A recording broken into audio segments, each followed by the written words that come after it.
from the last few weeks that we've been on. Last week we was away, and Trinity did a fantastic job of stepping in for me and being the DM for the day. Life and everything else gets in the way now and again, so that's what happens. We have, unfortunately, been struck by some sort of disease this week, and 3 of the players are also out this week, which is a bit of a shame, but we're going to carry on. I'm going to try to take over some of the other players just to do at least the combat side of things for it, because we are stuck in the middle of combat at the moment. Then we may let them peter off or something. We'll see how it goes, because it's going to be a bit difficult. Kill them. I'll just kill them off. Kill them off. Earthquake, dungeon collapses, they're dead. Makes it easier for me. We can continue. But, as always, we are learning as we play.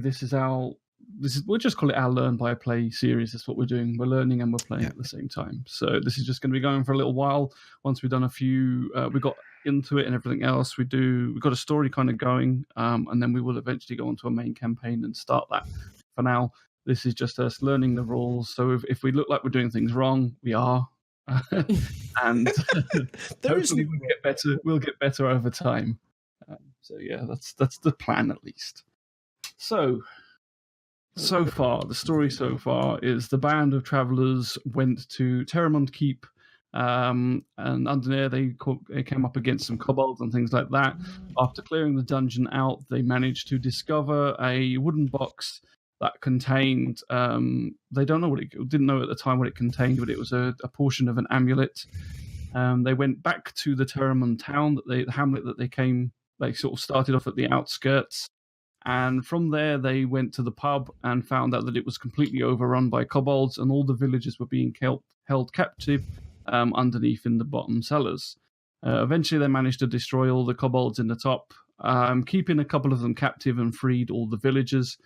From there, they then slaughtered the 2 kobolds after doing a little bit of interrogation to find out that they were hunting a certain gnome. This led them back to the gnome that they first met when the beginnings of their journeys, which was Gertrude. He owns a little adventure shop on the outskirts of town. And on returning back to his place of wares, they couldn't. The shop had disappeared. Only to find out that there was actually an illusion spell on the shop, and he was hiding away from the kobolds.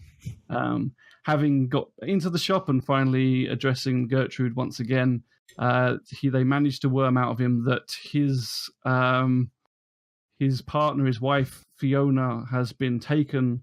It was Fiona, wasn't it? Yes. Fiona had been taken by these group of... they don't quite know yet. It's just something he's been dealing with and getting involved in. They have her captive, and he's been sent to go and collect this amulet for them, basically. Unfortunately, the amulet is split into 3, and it's been kept and held in different dungeons. They've now found one piece, and they're now transported into another dungeon, which is where they were looking for the second amulet. They're hoping it's there. That's where Gertrude said it was. And so this is where they've kind of got up to. When they entered the room, they got teleported into a big, opened, domed central chamber. There was 8 blood-red marble pillars skirting the edge of the room. Upon each pillar was a statue representing different members of the council that used to run the city that it was from. They don't actually have a clue where they've been ported to, because they were ported straight into the middle of this dungeon, so it couldn't be anywhere. There was an eerie mist covering the floor, which eventually formed into a shape of a human and spoke to them and told them that they needed to answer some riddles. They don't know what the riddles were for. They were just told that they had one choice on each statue when they touched them. After answering 2 riddles, where they don't know whether they were correct or incorrect, they decided to explore the dungeon a bit further, where Roland and, was it Loki that went with you? Ran down one of the corridors and basically sprung a trap, and it was Artex, sorry. Sprung a trap, and some ghouls came charging out of them. And that's where we join them now, in the middle of combat. Fighting some ghouls. I'm not worried. We got this. So, it should be fine. Got this. Okay. Whose go was it? Artex? Yeah, it's So I Artex. think we went around the turn of Oops. Shit, didn't mean to do that. Wait. 1 second. We went back round to think, so I think it's Artex.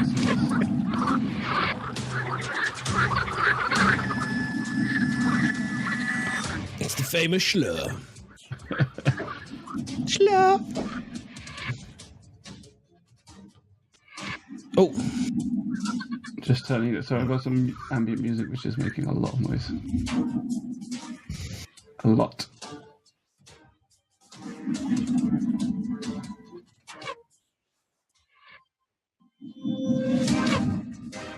Are you muted? Oh.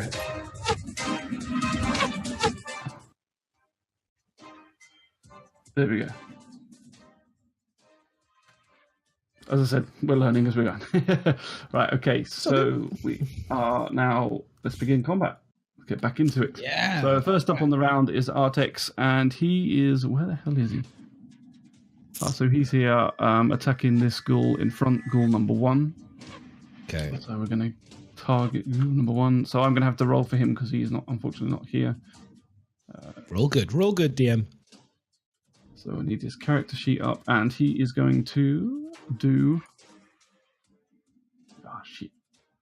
He would be a caster, wouldn't he? Yeah.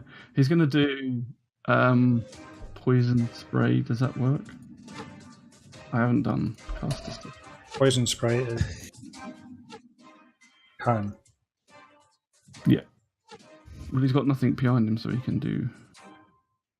Yeah, man. Spray, I think. Does he have to? Spray all over those dudes. Spray and Artex. Spray.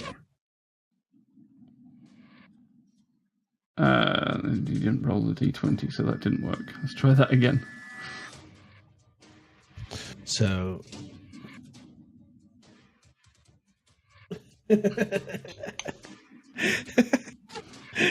Numbers has to actually. Numbers has to actually look. Hey. Yeah. Yeah, I've got to learn. He's going to be... It's all You are going to be a master. At the end of this, literally, your title will be absolutely 100% correct. A dungeon master. You get like a certificate. Okay, so he's attacked, and it was... Did he save the throw? Freaking hell, he saved it. Okay, so the spell, as he sprayed acid out in front of him onto the ghoul, it just sprayed. The goblin managed to kind of shake off the effects as it just brushed over him. Unfortunately, I think... Does he have to... What's the arc on the actual damage? I think it should do more than... just one, shouldn't it? Poison spray. Yeah, I'm just having a quick look at the thing. I think it's... damages increases. It's...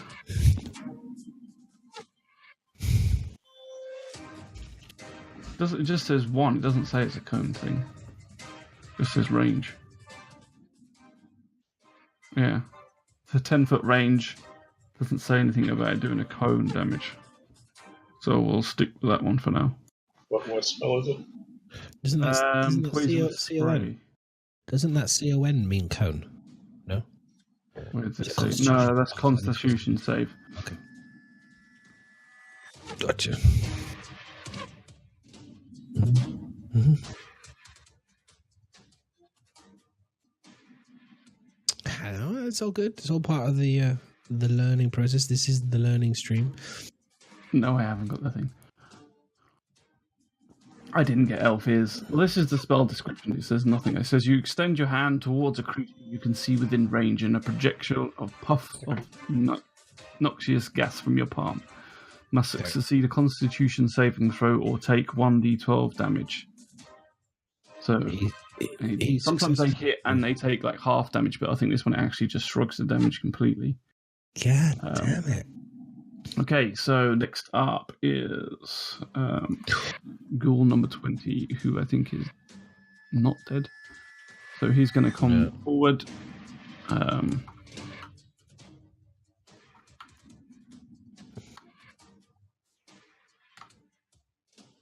Let me just roll d6 to see who he hits. So he's going to hit Drakkar. Jurak, sorry. And he's going to do a claw attack on...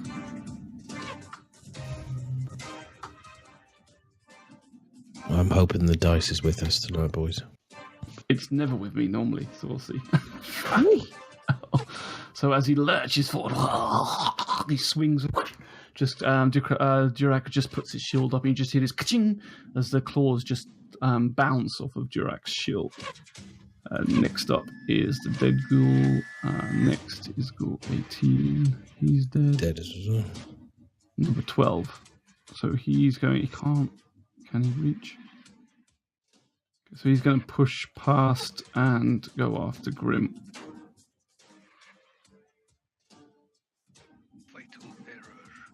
And he's going to do a claw attack as well. I'm going to order some. I need to order some new dice. Every time as DM, I've had 10 ghouls at you, and I've had about 3 hits. So he just goes along, completely misses. It just misjudges that there's a dwarf in front of him and kind of just swipes over the top of his head as Grim just looks up. And next up is Velros. Oh yeah. Okay. I'm going to be targeting. Is that your battle cry? Is it? Oh yeah. Oh yeah. Oh yeah. Right. Okay. I'm ghoul. This ghoul here. I think I've got this one selected already, haven't I? Hang on. Oh, hang on. I need to deselect. How do I deselect the one that I've already got selected? Hang on. Do you want me to? I can do it for you. Target 32. This is Include your targets. Go for it. Okay, targeting ghoul 12. And then I'm just going to bow and arrow again, so short bow. Yeah.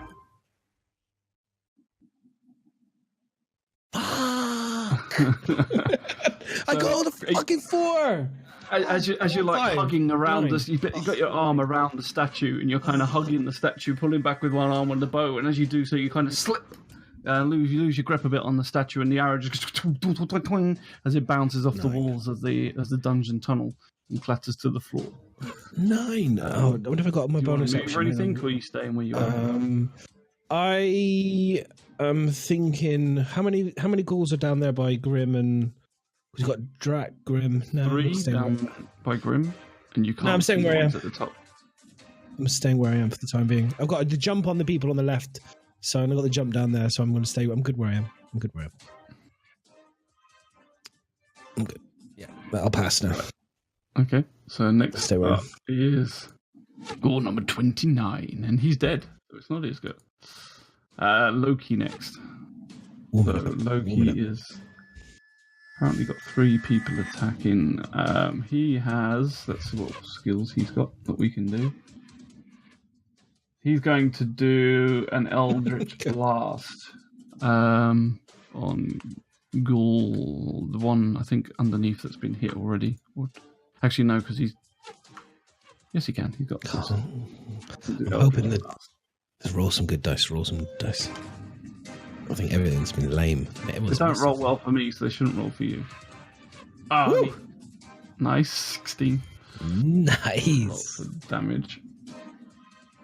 Come on, baby. Big time. Critical hit. Oh, he's hurt critical. 4. I don't think he's not dead, is he? No. No, it's just critical hit. He's hurting. He's hurting. Yeah. Okay. So as Loki kind of just sits there and does a motion, or you see him do motion with his hands, and he's like crackling black dark energy starts to build up as he just thrusts it forwards, and it hits the ghoul, and the ghoul feels as this energy just pulsates through him, and he's shaking and starts falling and almost lurching towards the ground now. Almost looks in a really bad shape. And he's going to pull back a bit, I think. Is he away from distance enough? Attack of opportunity, I think so. He's going to pull back a little bit towards Roland. Next up is Grim.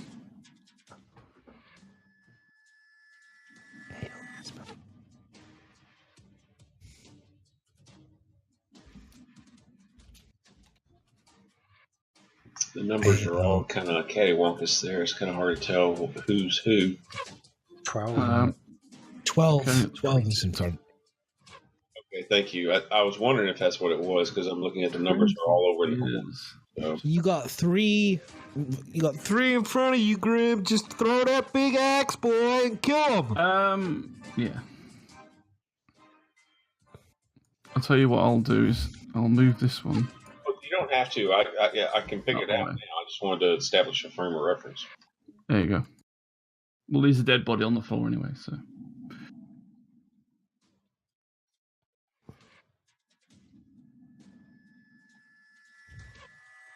Some of the casters do have area effect. Unfortunately, me not playing them, don't know all their spells, so I'm trying to play it a little bit safer.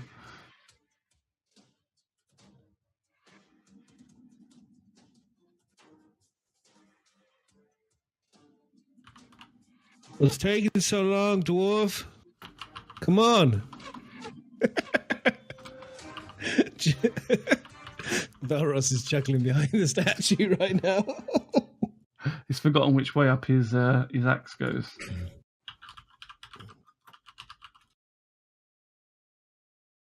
Elf, hiding on the statue.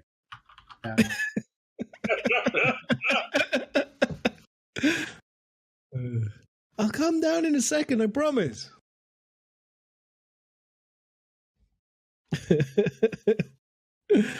What are you trying to do, Grim? I'm going to become one with this statue if you take any longer, dwarf. Come on. Let's do this. Yeah, I'll just roll for attack.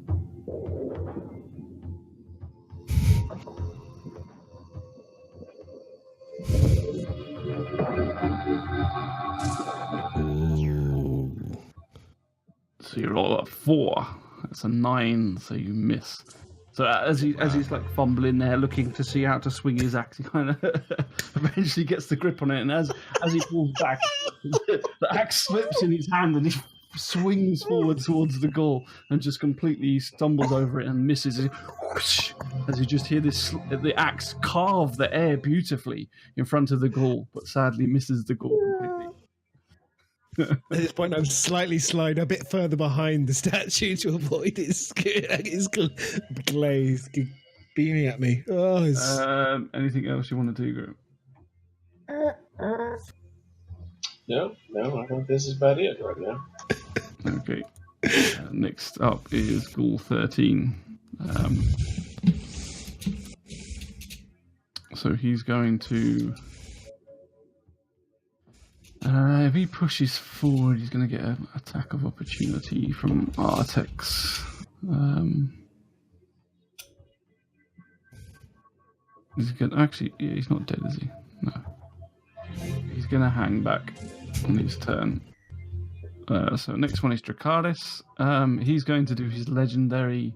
No more javelins. Dracarys, no more javelins. Don't do it! He said, don't do it! Let me look in his inventory first. He might have run out of them. Oh no, he had 5. He's still got another 4. Keep picking them up. So he's going to use the javelin throw. Oh god. On the ghoul.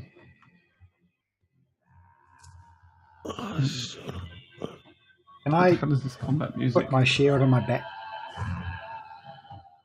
Why do I feel like I'm listening to like an Australian outback? Aboriginally sound for the dungeon. Wow. Okay, so Dracarys is going to go for it. He grabs hold of his javelin, finally confident that he's going to do a successful Oh god. God, if he fucking misses again. That hit me. Nice. Yes! So 24. Nice. So I can roll for you guys. What are you going to do for damage? Thank God the DM's doing good. And a 6. Nice. So as he pulls back, he says, "Don't worry, I won't do it again, Rithius. You're fine." Throws the javelin forward. You hear it kind of like wish through the air into the ghoul's chest. And the ghoul just kind of batters it away as it crashes to the floor.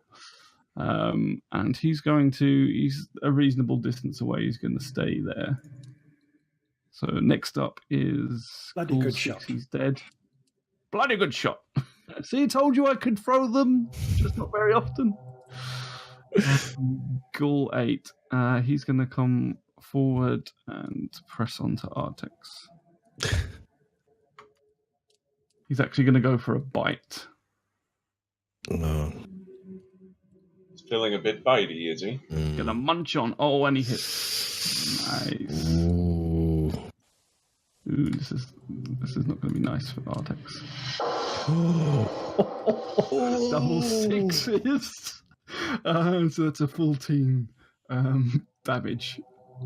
So as he lurches past the other ghoul, he just does the hunger in his eyes, and you just hear, and he just lurches forward, grabs hold of Artex, and just banks a massive bite into his shoulder.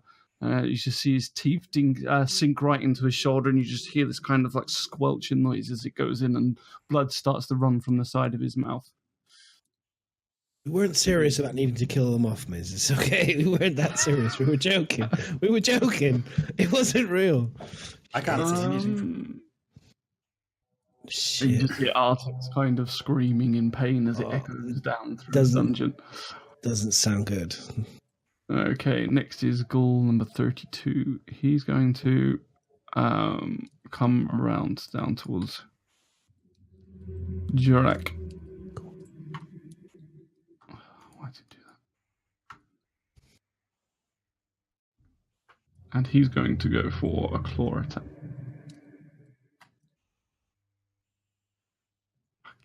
So that's a 7. So he just, as he lurches down again, swipes forward with both hands, going to get like a grapple onto Jurak, who just lifts up his shield after feeling quite confident now he hasn't got another javelin in his back, and just pushes him backwards. You just see the ghoul kind of flound backwards a little bit as you push him. Next up is Roland. Why is this combat thing?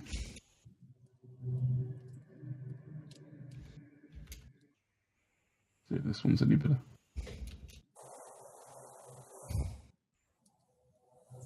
Damn it. Hi. Okay. Okay, what I firstly asked, this battle hasn't been on for an hour, so I still have Hunter's Mark on number 8. You can put Hunter's Mark on someone anyway. Okay, it's just when they die, it switches, so it was on 6. I think we moved it either to 18 or to 8. Okay. There should be Hunter's Mark on 8. Okay, so just do an extra 1d6. Okay.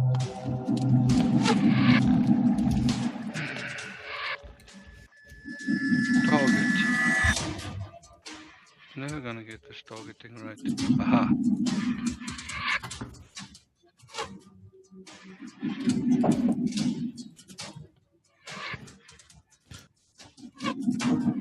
Left control.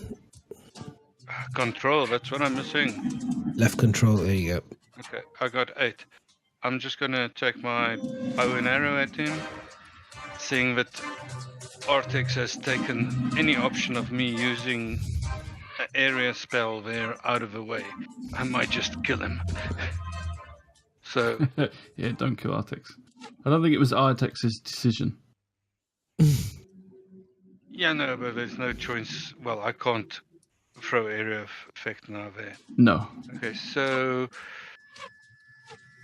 I just roll it in the box, right? Yep. I'm targeted 8. Please. Oh, go to hell. Just one question. You just fall back. Arrow releases as you just hear this, as it goes. So the ghoul manages to kind of rather acrobatically for a ghoul that you unexpectedly just manages to dodge out of the way as the arrow flies past. I just have one question. Yeah. Does my Horde Breaker still trigger? It doesn't say I need to hit for it. I think you need to hit for it. I'm going to read you what it. Under spray Horde Breaker. Once on each of your turns, When you make a weapon attack, you can make another attack with the same weapon against a different creature that is within 5 feet of the original target and within the range of your weapon. Yeah, man. Do it. Yeah. Sorry, I thought you meant it's the Hunter's Mark, which is in the damage thing. Yeah, if it's another attack, you can roll. You have to be Hunter's different. Mark, It'll be a different ghoul, though. So different ghoul, Yes. so you won't have the Hunter's Mark on it, but yeah, you can roll Yes, that. it will be Ghoul 1. Wicked. That's super cool. Because he's within 5. Oh, well, that's even better. 10. Oh, as well as tonight. It's the first arrow off. He's like, before he's even seen where the arrow's gone, he's got the next one out the quiver. He's pulling back, releasing the second goal, and then that one again, just incredibly agile, just leans backwards as maybe it was in part of its rocking motion, just kind of leans back as the arrow whizzes past its face and clatters off the side of the dungeon wall again and splinters as you just hear this cracking noise of the wood splintering against the side of the dungeon. It's ridiculous. Every one of us has fucking missed. What? So, do you want to move or anything? Or leave it at that? No, I'm fine right where I am. Can't you? Okay. So next is ghoul number 1, and he's going to lash out and try a bite attack as well on Artex. Oh shit, who's he on? Oh He shit. got selected. Ghoul 1's got Ghoul 1 selected. Yeah, that's no good. What's his condition? Anyone hit with...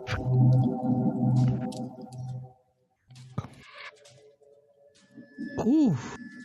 So as he leaches forward, his mouth open, you can see the slime kind of like dribbling from his drawers. He lurches forward towards Artex, who quickly whips his arm out of the way, even though he's in quite a bit of pain. Man sees the attack coming, whips his arm out of the way, and the ghoul just kind of misses and stumbles a little bit. Next up is Jurak. Your turn. Do it. Okay. When it dings, shifts or map view. Up to you. Yeah, so I'm in this. I'm going to use my virtual whip Yeah. deck. Your biggest dickers. A large D is going to Yeah. have a go at the D. Yeah. rule Nice. 32. Give him the shaft, do it right. It was a scythe, if I remember, wasn't it? You Yeah, it summoned was it a like scythe. a mystic scythe.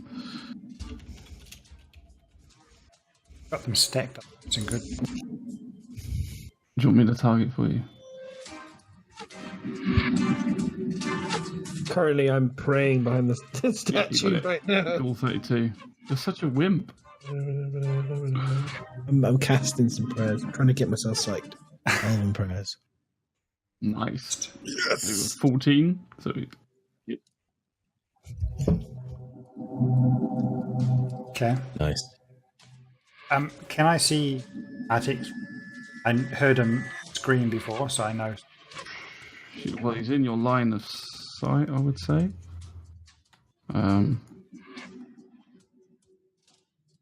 Yeah, I would say you could. It's how say light it is here.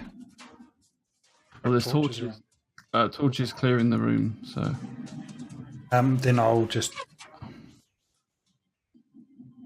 okay. What's that?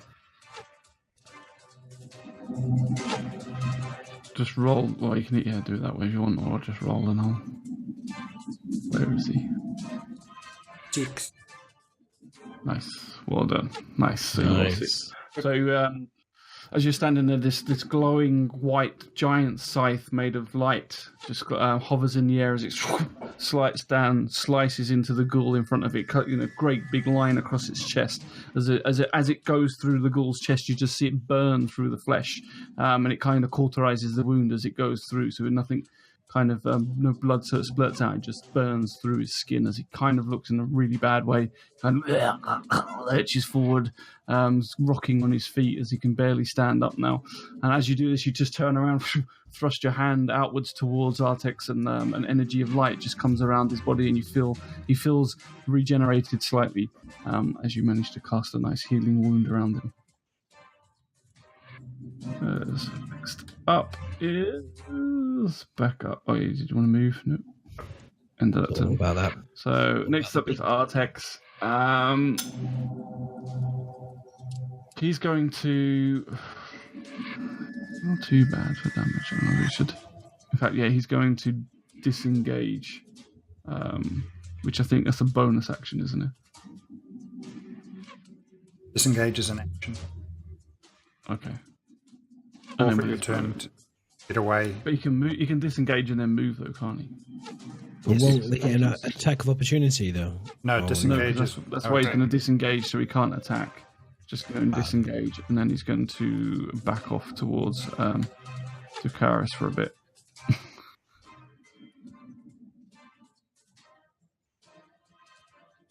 Next up is Ghoul 20, who is going to attack Grim.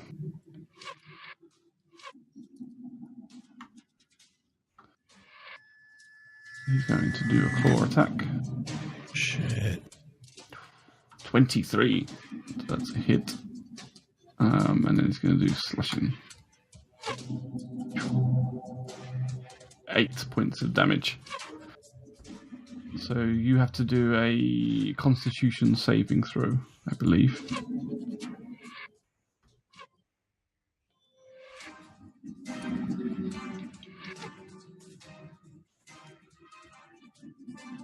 Did he get a?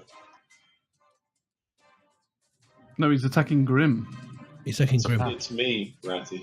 It's Grim. What is it? Is it because I thought I only did that on criticals? He's moderate.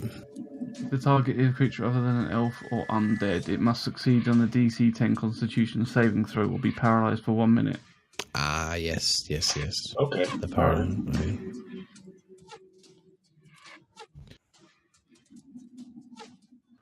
So you Save. found that. So no, it didn't save it. Oh. So you are now paralyzed for 1 minute. So as the ghoul launches forward, both it manages to swipe both its arms straight inside, in between your axe and your shield, and manages to claw across the front of your chest. Its fingernails get in deep and cause like deep gashes in there, and as it does so, you feel this dark energy flow through your blood system, and slowly it goes through to your arms, and you feel yourself stiffening up, and you find that you just cannot move. The only thing you can do is see the ghoul in front of you as it sort of gets closer, and its breath in your face, but you're locked, paralyzed, looking at it. Next up is Ghoul 10. He's dead. Ghoul 18. He's also dead. Ghoul 12. So he's going to take another swipe at Grim. Who's the closest one to him? He's going to do a bite. And he misses. I don't know, do you get an advantage against someone that's paralyzed? I would have thought you would. Yeah. You can't move. Yeah. I'll check it out specifically, but I think it's at least an advantage. Oops. What happened? It stopped targeting you. Just what's your AC?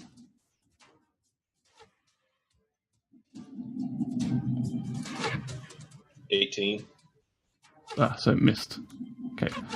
So as you're sort of standing there paralyzed, it goes in for a bite and somehow manages to just bite into your shield instead of you, and just hear this crunch as it breaks a few teeth biting into your shield.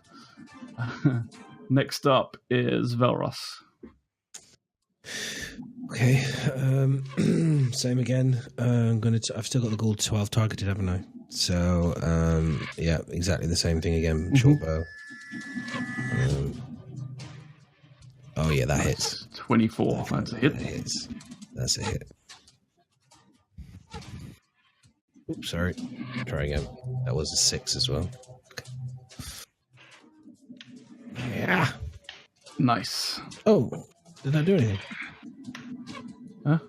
Yeah, you did heavy damage. Yeah, you did. I had a 6 on that before, but never mind. It wasn't official. So as you got your arm around the statue, you managed to plant your foot in to get a firmer grip this time. Grab an arrow, pull back, arrow goes flying over the top of Grimm's head, straight into the ghoul's chest. As it's biting his shield, you manage to get in. The arrow goes, sticks right into his chest, pushes him backwards, and he kind of releases Grimm's shield and stumbles backwards slightly. But he kind of shakes it off a bit, breaks the arrow away, doesn't look too fussed. Ghoul 29 is dead. Next up is Loki. Right, so he's got 3 in front of him. Now he has got an AoE spell, hasn't he? Miss? Yep. Just letting you know for next time. Yeah. You did it correctly. It's just an advantage. But also, if that attacker is within 5 feet of me or the person is paralyzed, then if they hit, it's considered a critical hit. Oh, wow. Yeah. Okay. Yeah. So That just would want have to been- let you know. Okay, that would have been nasty. Oh, Grim trying to get himself killed. Hey, I'm just trying to keep the game honest. That's all, man. Help us learn. All right, so let me just have a quick look at his firebolt that he's got. How will fire a creature or object within range? Make a ranged spell attack against the target. On a hit, the target takes 1d fire damage. A flammable object hit by this ignites if it isn't being worn or carried. Spell damage. It doesn't say anything about area effect though. Grim, you're not paralyzed now, though, are you? Because it's only a minute, so you should be unparalyzed by now. It's like 6 seconds. It's a combat turn is meant to be about 6 seconds. Oh, I think you might be able to get healed out of paralysis, but okay. Sorry, okay. Fair enough. So it's quite long. Then. Let me have a quick look at this one. Okay, he's going to do firebolt. I don't know if that's any good or not. But he's going to do a firebolt at Ghoul number 1. So actually, who's he got targeted? Yeah, Ghoul 1. Okay, so he's going to do a firebolt. 10 misses. So he kind of a flame ignites in front of his hand as he just like throws it forward. You just see this bright light go across the tunnel all the way down to the back of the corridor as it fizzles out and burns into the back of the corridor in the back row. He misses his firebolt, and that's the end of his turn. Next up is Grim. Can you get a constant? Do you get a save to try and unparalyze? I think. Level 3. Level 3. I honestly don't know. All I know is that I know how it was played in the old rules. I don't know about this one. Oh shit. And then when it says paralyzed for a minute, does that mean like 10 rounds? Because each round is 6 seconds. Yeah. The bite is claws. The target is a creature other than elf or undead. It must succeed on a DC 10 Constitution saving throw. So I think you just do another con throw. The target can repeat the saving throw at the end of each of its turns, ending the effect on the successful Constitution saving throw. So yeah. Okay, that's new. That's new. Good idea. So yeah, you do a con throw. Hey Foible, I don't know why it says I'm not streaming. Probably because mostly I'm not. Technically, he's not streaming. It could be because I'm not. Technically. Maybe I should start it next time and then cancel it and let you host. The man in the awesome Stout and Sturdy red t-shirt is doing the biz. I rolled it twice, and I guess if you roll it too far, it doesn't count it. That's weird. Goodbye. It's not. I've not even seen it come up on the box. Did you roll it in the box? Yeah, it has to stay in the box. That's weird. Yes. Oh, what? Even if you drop it in there? Okay, that's weird. Well, see, So you roll I've been actually trying to roll it. So you roll a 20. So as you kind of to your turn, you kind of manage to shrug off. You see that you start feeling life coming back into your limbs as you really fight to resist this paralysis that's on you at the moment. You start moving your head, and by the end of your turn, you manage to shrug it all off, and you are now back in action. I think that should be the end of your turn for that, though. Ghoul 13 is going to... he's going to head towards... Going to head into the... Whoops. Why is the click dragon not working like it's supposed to? Oh, I'll tell you why, because I probably haven't locked tokens in. Oh, I have. I don't know. Anyway, he's going to go... Let's have a look. It's... Seriously? Work, damn it. 10 there. He's going to run in towards Valros. Hearing this elf like hide on top of the statue, he's just kind of seeking the nearest blood that comes to him. So he's going to come down to there. And he's going to make an attack on Valros. Oh, he's got to have disadvantage, surely. I'm on the top of like a 15-foot statue. Wide open. It's not a 15-foot statue. You know, I can sneak around it. Shuffle. Come on, DM. You know he should have a disadvantage. You know. No. Holding your... I swear, honestly, this DM, we're having words later, DM. Oh, for fuck's sake. He needs an advantage. Yes, disadvantage.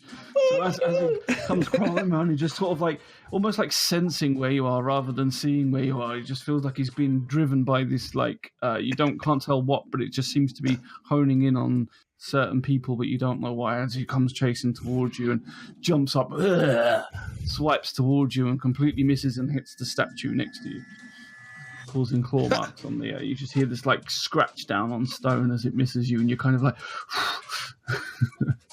I'm sorry. Do it. Okay, next up is Dracaris. He's gonna go for another javelin throw just to keep them on their toes. Really? He's not going to come after the one next to me? Pussy. Come on, man. You're nice and safe up there. Grim's been taking a bit of a beating, so... Yeah, he's been taking a beating. He attacked Ghoul 12 before. Where's Ghoul fucking 12? Oh, that one. Nice one at the top, yeah. So he's going to attack him again. He's going to go with the javelin throw. He's got a few more of those left. How many? There's 3 healthy ghouls. Oh, dear. Beautiful. I thought he rolled a 1, but he rolled 13. So he's getting better. He's getting better. On the dice, it looked like a 1. I was like, "You got to be fucking kidding me!" Level 3. And the 6, 10 points of damage. Nice. Ghoul 12. As he's feeling confident now that he managed to throw these javelins pretty well. He leans back again once over the top of Grim's head. The second javelin straight next to where the other one was, and you just hear the ghoul, the unnatural, like wow, even more unnatural than normal, just, as it kind of crumbles down to its knees, barely managing to stay on its like balanced, even upright. It tries to pull away at the javelin in front of it, but can't manage it. It's just about looks like it's just barely clinging on to life at the moment. Next up is Ghoul 6. He's dead. Ghoul number 8. He's going to run towards Loki.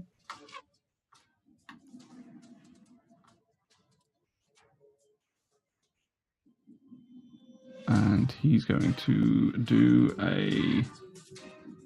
No, he's not dead. He's just about on the last strings of life.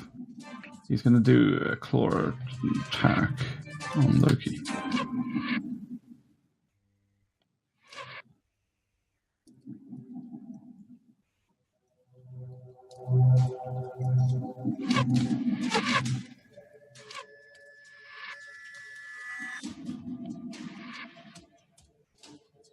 That towards Loki's face. Loki manages to step back and just misses the ghoul's claws just rip slightly at his clothes in front of him and just catch onto him but don't actually do any damage.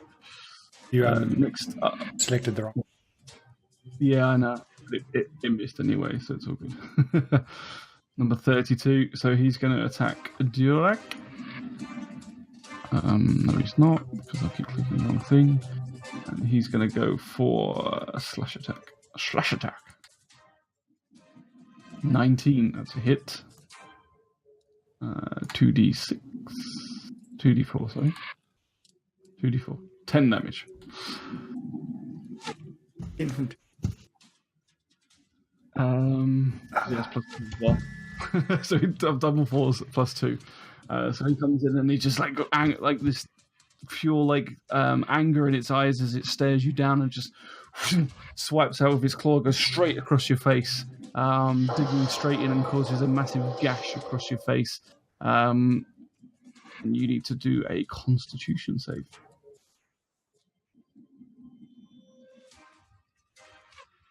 Apparently they're not getting all of your audio, but it seems fine to me. Don't know. 16, so that's a save. Okay, so you pass. So you feel as these claw marks go down your face, you feel your face start to tighten up, your neck start to freeze up as you're going to feel like you're getting paralyzed, and you just manage to quickly. You feel that your blood, the heat of the blood pumping through your body, rushes to your head and pushes back the resistance, the force of the paralyzation, and you just sort of shrug it off. Looking a little bit pissed off. It's the problem with having a big D, unfortunately. All the blood running around. It's hard to keep. Roland, it's your turn. Did Ghoul 1 have his attack? Ghoul 1 is not had his attack yet. Oh, it's critical. Go, Roland. Okay. And now Ghoul 8 and 1 isn't within range anymore. Actually, it didn't sound like Discord that I've gone live either. Oh, I did. That'd be work. Okay, 8 should still have Hunter's Mark on it. I am still targeting 8. See if I can be more impressive than 3. Okay. Yeah, you're targeting 8. Go for it. Nice, 24. That's a bit better. Nice. And now for damage, I just take... That's huge. So do normal damage. Woo! And then, well, it's dying anyway, but you had... So does your Hunter's Mark automatically go onto a next target? It will go automatically onto next target, so it goes onto 1. But I don't guess 1 will... it's not going to take the damage. Well, you've got damage. You got that second shot, haven't you? So that will go on to Ghoul 1 anyway. But are they not within 5 feet from each other? What is that? Woodbreaker is a creature that is within 5 feet of the original target. You have to draw a thing on it. Yeah, it's 5 feet. Is it? Okay. Yeah. Then we will attack Ghoul 1. Okay, let me just attack him. Control. How do I clear 1? Sorry. There you go. Just select Ghoul 1 now. I got Ghoul 1. Do it. Rolling the bowen. A hit. 16, nice. Roll for damage. Piercing damage. What a boss! What a boss! So you pull back, get your first arrow, release it straight onto the ghoul, and as you see the arrow straight into the center of the head of the ghoul, it kind of sticks out the other end. You're already onto the second arrow, pulling back, turn around to the one down the hall, release your arrow as it flies through the air. You hear it just kind of fly straight through the air and straight into its head. Take that one down. They both just as you see these ghouls slump slowly to the floor. That's 2 ghouls now taken out of the show. And my Hunter's Mark will move to 13. Do I have a move? You do, yeah. I will like to. Can I move myself? I'd like to move to at the T junction. Okay. So I can look into the room. Yes. Excellent. Oh, beautiful. Nicely done. Nice one. Is Ghoul 1 and he's dead. Next up is Jurak. You're back up again. Since he's taken a whack out of me, I'm going to swing at Ghoul 32. Yeah. There you Okay, I'll clear the target for you. So,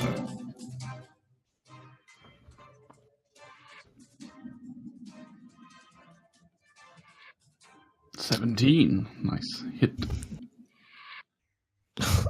right. Really like the fact he hit me. So after being clawed in the face by the ghoul in front of you, you kind of lean back slightly as your spiritual weapon just it was your spiritual one, wasn't it? It's still alive? Yeah, still up. Yep. Yeah. So your spiritual weapon, you see it just kind of spin in the air as it kind of rotates faster and faster, and then it just chops straight down the middle of the ghoul and kind of just splits him in half as you just see this ghoul collapse into two pieces in front of you.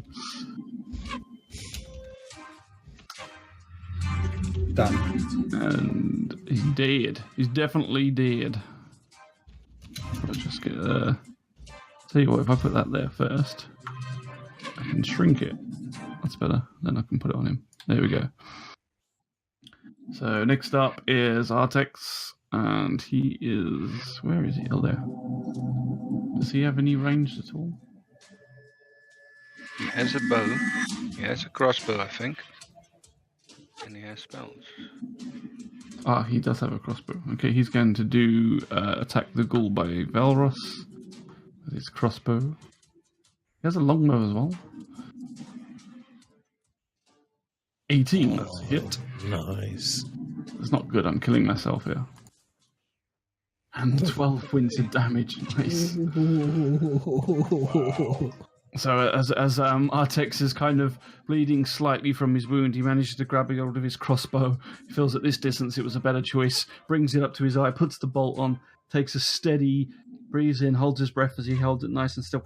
You just hear this bolt fly through the air, straight into the ghoul's eye, and it just comes flying straight out the other end of the ghoul, leaving a gaping hole in the back of his head as it just sort of sways there. It's looking extremely bad way at the moment. He's going to stay where he is, I think. Next up is Ghoul 20. He's dead. Is he dead? No, he's not dead at all. This is healthy. He's very healthy. He's going to choose to hit. Okay. After seeing his friend die, he's going to hit Durek. Not the face. Not the face! He goes lunging in with a claw. 22. Nice. Hits. And 8 points of damage. Ouch.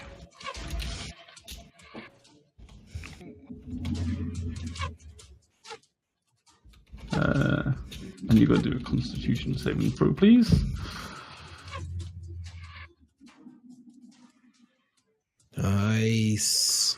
Saves that one. 19. Nice throwing. So as the ghoul lurches forward, it's like, oh, not the face. You see these claws coming straight towards your face, both of them. These grubby, dirty hands coming close. You go, not the face. You lean back, but as you do so, you expose your neck, and it just kind of crawls down and scrapes both your neck and your face. And you feel the fingernails dig straight in and pull as they just rip the skin from underneath you, and you feel this. Again, this paralyzation sensation fill through your chest and through your neck. Your head freezes, and once again, your body sort of the light within you burns and starts burning back this poison that seems to be entering you, and you push it back out, and you manage to shake it off. But you're now looking in quite a bad way. All the blood's kind of dripping out of your neck. You've got cuts along your face that's sort of bleeding. You've seen better days at the moment. Armor on every other part of me. It didn't want your armor. Ghoul 10 is dead. Ghoul 18 is dead. We have Ghoul 12. He's going to take another swing at Grim. He's going to go for a claw attack as well. After unsuccessfully biting into your shield, he goes for a claw attack. Which is an 18. It's lots for damage and does 9 points of damage.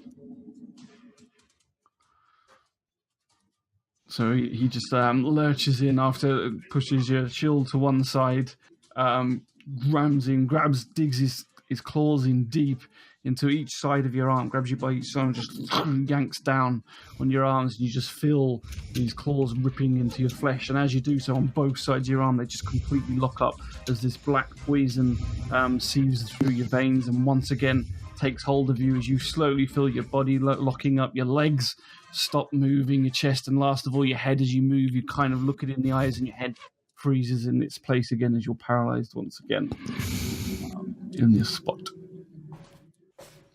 And next up is Velroth. So the one underneath me, right? So he's within 5 feet. So I'm going to get automatic sneak attack, which is a 2d6, but only if I hit, of course. So I'm going to what? I'm going to kill this. I'm going to try and attack this one underneath me with my blades. Why are you going to get sneak attack? Because I'm a thief. He's within 5 feet of me, so I get an automatic. If I hit, only if I hit. I've still got to hit him. Isn't that if someone else is within 5 feet of the target that you're going for? Have I just clawed my own neck, demonstrating how to do it? No, I just got claw marks down my neck. That's called living the character. Fuck. Where have I got it? I thought it was if someone else is in combat. Hang on. Yeah, see. No, it says you don't need advantage. You don't need advantage to the attack roll if another enemy of the target is within 5 feet of it. The enemy isn't incapacitated, and you don't have disadvantage on the attack roll. So you need somebody else. I need someone else to be there. Oh, I need somebody else. If you attacked the one like next to Grim, you would get sneak attack.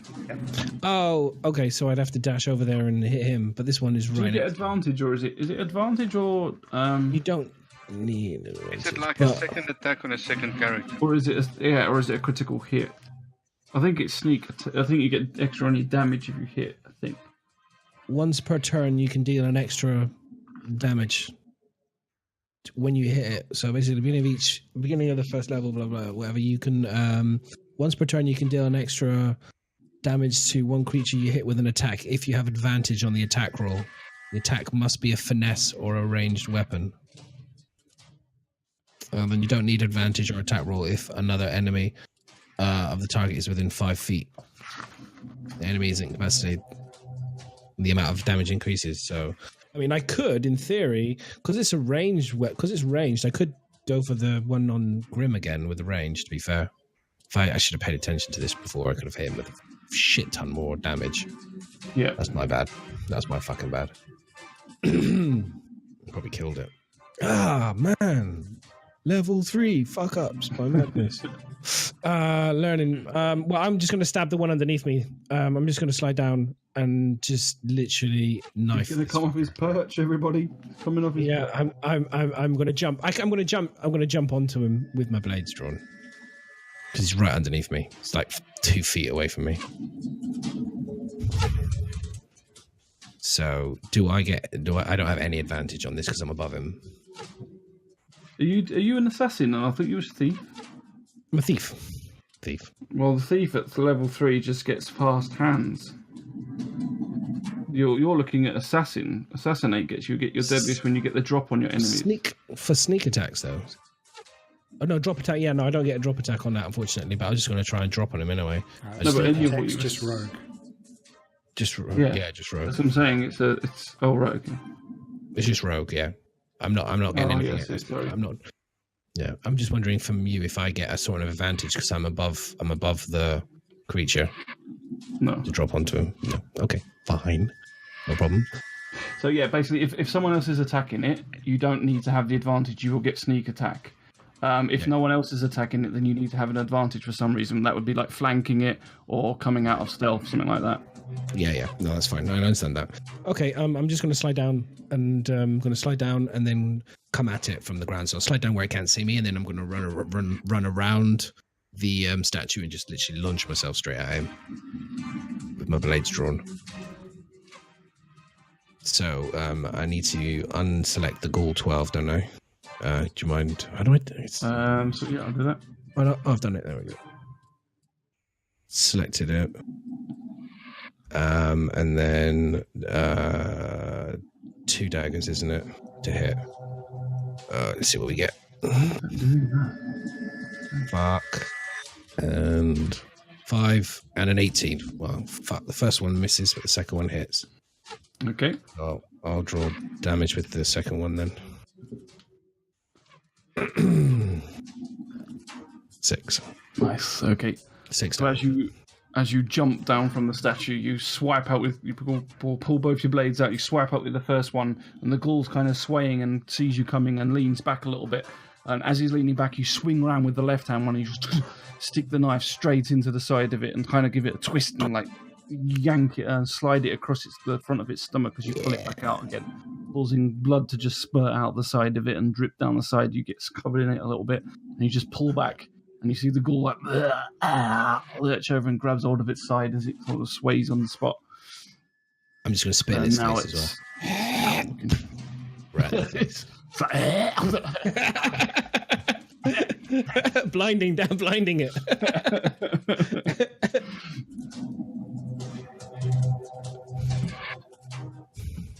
Okay, so is that the end of your turn? Staying there. What the fuck happened to your character? I am going to. How far can I go from there? Because I've got. Hang on, I've got the ability to do a bonus opportunity action. on you. Hang on. Fuck, this is where I'm like. Got loads of extra things I'm still trying to figure out, understand my bonuses. So I have like a bonus thing now where I can.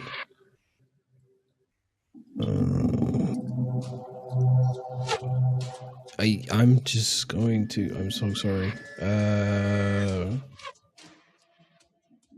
Why are you doing that? Thief. Fast hands. On the bonus, grants you a cunning action to make a dexterity sleight of hand check. You can do a magic trick, right? So I can do a sleight of hand. I can do a sleight of hand trick. Is there any potential objects? Is there any potential objects around near me?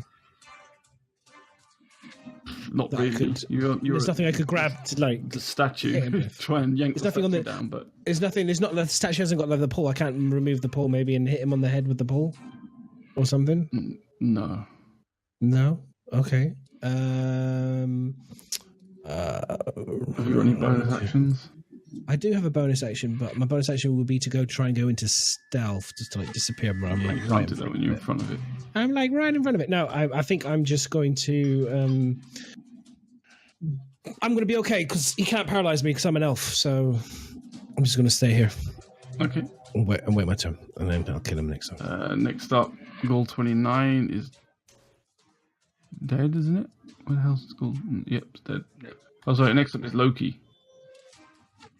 Loki, are you there? Oh, he did join. He's gone again. Okay, he's not there. Okay, I'll do his attack for him then. So where is he?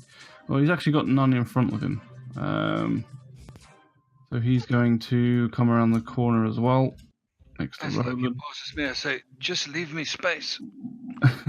So he stands to one side, basically next to Roland. He's like, "Come on, we can both look down this corner together."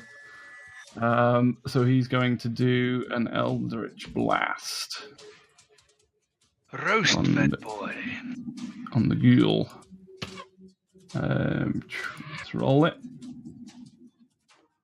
17 he hits. Nice. And 4. 4 amounts of damage. So,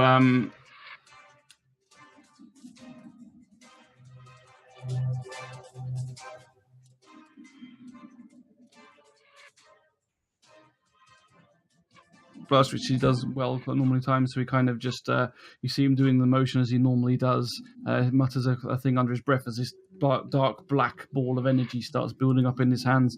When it gets to a good sort of small ball sphere shape, so as he thrusts his hands forwards, and you just see the black ball smack against the ghouls. You hear this scream of pain from the ghoul as it kind of like burns up. Its skin goes all black as it kind of this mystical kind of burning sensation covers its face and slowly works across his body as he drops to his knees and falls to the floor, dead. Wicked. Loki, good going. Quick, guys, in here. We need you. I'm going to call to the guys. Come on. Roland and... There's a dwarf in here, needs help. Okay, next As up always. is Grim. You're paralyzed still, aren't you, Grim, I think? Hasn't been.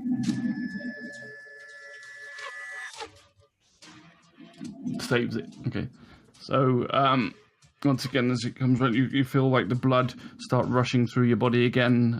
You start getting movement back into your arms as you kind of shake it off, and that dwarven resistance starts kicking in.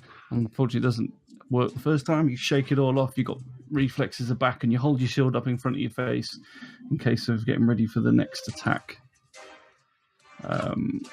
Next up, Ghoul 13 is dead. Dracaris is next. Does he risk doing a... He's actually going to... Dracaris has a big shield, right? Seeing how bad Grim is, he's not going to risk throwing another javelin over the top of his head.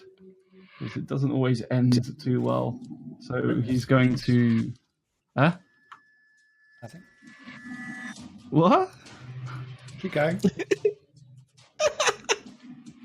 Is there a problem? Run Confusing. towards the goal at the top. And he's going to use his Warhammer. 23. Yeah.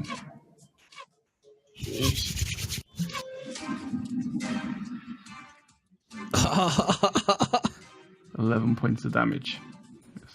So as he comes charging up behind Grim, he grabs his warhammer from his back, grabs it in both hands, and just over the top of his head, one fell movement. Even as he's in motion, as he kind of comes to a stop, he uses the momentum of his stop on the weight of his hammer as he just slams straight on the top of the ghoul's head. It kind of just cracks it in. You don't even get to hear a noise from the ghoul as this hammer just caves in its head. You hear the cracking noise of the bone and as its skull splits under the weight and force of the head wound, and just like no gasp at all comes out of the ghoul as it just splats to the floor. Let me get another death token on that one. Ooh.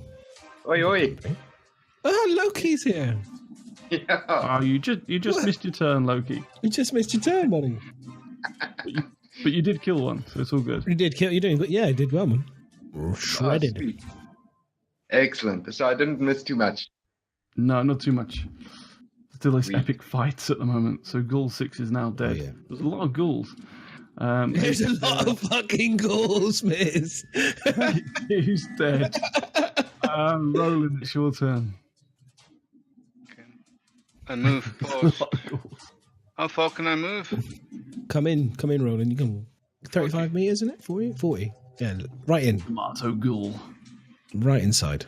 I move straight to the middle of a room there on 25, so I have a shot on. Accept that. Just don't hurt poor Clear Grim. my target. Just There's a miss. Oh, you have to sort all the cameras out. Actually, no, Loki. You don't need to be in Zoom, do you? No, Loki doesn't do cameras. Because you haven't got your webcam anyway, so probably easier yeah. if you just. Just pop me out there. Yeah. sorry, because then he can listen to the game. Oh, okay. Oh, no, I Well, The dramatic music. fixed it. otherwise we have. today. No, he can No, no, wait. Don't. Oh, I he's still like- need. Again, now we'll have to fix it again. Come back in again, sorry, Loki. Come back in. Okay, cool. It's all right, I don't know how easy it was to change all the cameras. Fine. Just You can come in. Coming back in and join audio as well, Loki. Amen. Yeah, join it, and then you can listen to the dramatic. What's up with Rule 10? Ghoul 10. Is he outside the map? In the last episode, we had technical difficulties marking him as dead. Yeah, he's dead. There you go. Ah, I remember. So, Roland, you're attacking Ghoul. Glitch through There's the only wall. one left.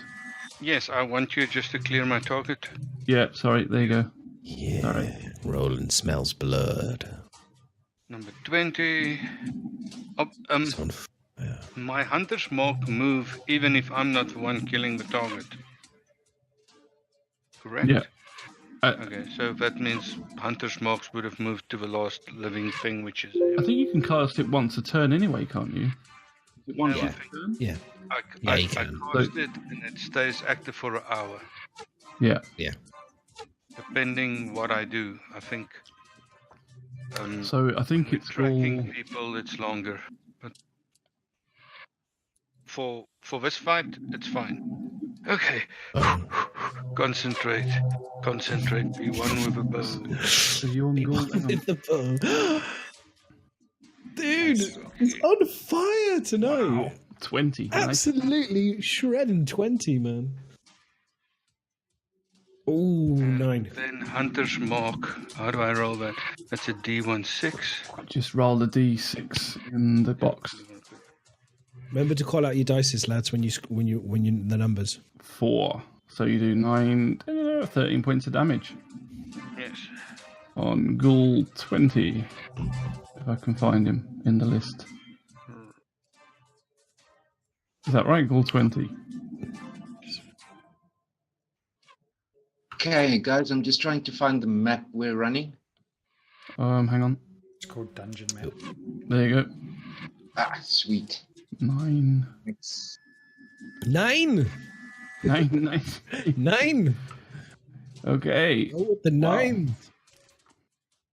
So, Roland, you get your pull back an arrow. Let's get a nice, easy shot, reasonably close, just between the dwarf's head and that silly paladin's shield. Release the arrow, flies through the air, takes the ghoul straight through the neck, and it's just like standing with an arrow either side of the neck. You just hear this gurgling noise as the blood comes to its face. It kind of sways on the spot. It's looking in an extremely bad way. It can barely move now at the moment. Ghoul 1 is dead. Jurak, it's your turn. Not feeling overly well. I'm going to take one last swing with my spiritual scythe. So with the large D, The large D. that's Ghoul 20. 12. Just That's 12. Just about, yeah. Yes. thank God. So as you kind of wavering on your feet, yeah, the strength of your summoned weapon is kind of fading in and out a little bit, but it still manages to spin round, slice through the ghoul, and as it does so, like butter, it just finishes off through where the arrow was. It slices down across where it runs like a line, same line as where the arrow is, and just chops the ghoul's head off as you just see it locked to the floor, and it falls to its knees in a pool of its own blood. And that is all of them, I think. All of them. Yep.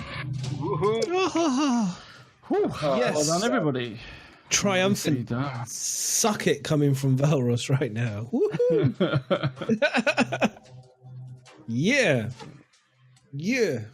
Full grind motion. Moonwalking all over the dust corpse of this one right next to me. Oh man, boys, that was intense, guys. Ooh. What do you think happened? What triggered that? Do you think that was the statues not getting one of the riddles right, or did someone trigger it from going down the corridor? No, the first riddle we answered incorrectly. I think we had the right answer. I think we gave a wrong word. Okay. Okay. I think But, the way we answered it was incorrect. How's everyone's condition? How is everyone doing? Anyone seriously hurt? We need to look at a few of our critical people here. Okay. Yeah. Okay. Let's get everyone together and then let's heal up. And I'm okay, so I'm gonna go and whip around over all the bodies and see if I can find anything of interest, Ms. Investigation roll, isn't it? Nasty. Let me just have a look at. There is some stuff. Where the hell's it gone? So I'll do the kind of the top area, I guess, and then Find out what the room it guys. is. Okay, I've got a suggestion. Since we're like shooting in the dark here, I mean, we don't know now which statue we got wrong and or how it especially affected us everywhere. So how about we scout around the map, just have a look of the area completely what it's like, so that when we do the puzzles again and something changes, we'd be able to notice where the change happened. What do you guys think of that? I mean, I can have a little look for traps as I'm searching these bodies as well. I don't mind having a little wander around and. Yeah, let's loot for things, get them off a map. Let's get everyone healthy first. What if they're moving around the map for what? Are we going to use this? Yeah, that's what I'm worried about as well. That's what I'm worried about as well, Grim. Is that if we go wandering around, guys, we split up again. It's not that good for us. Yeah. So are we just going to take a short rest, or are we going to use health potion?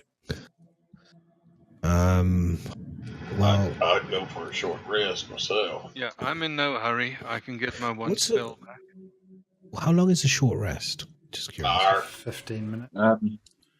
15 minutes. Okay. Yeah. I mean, like I said, I just need to.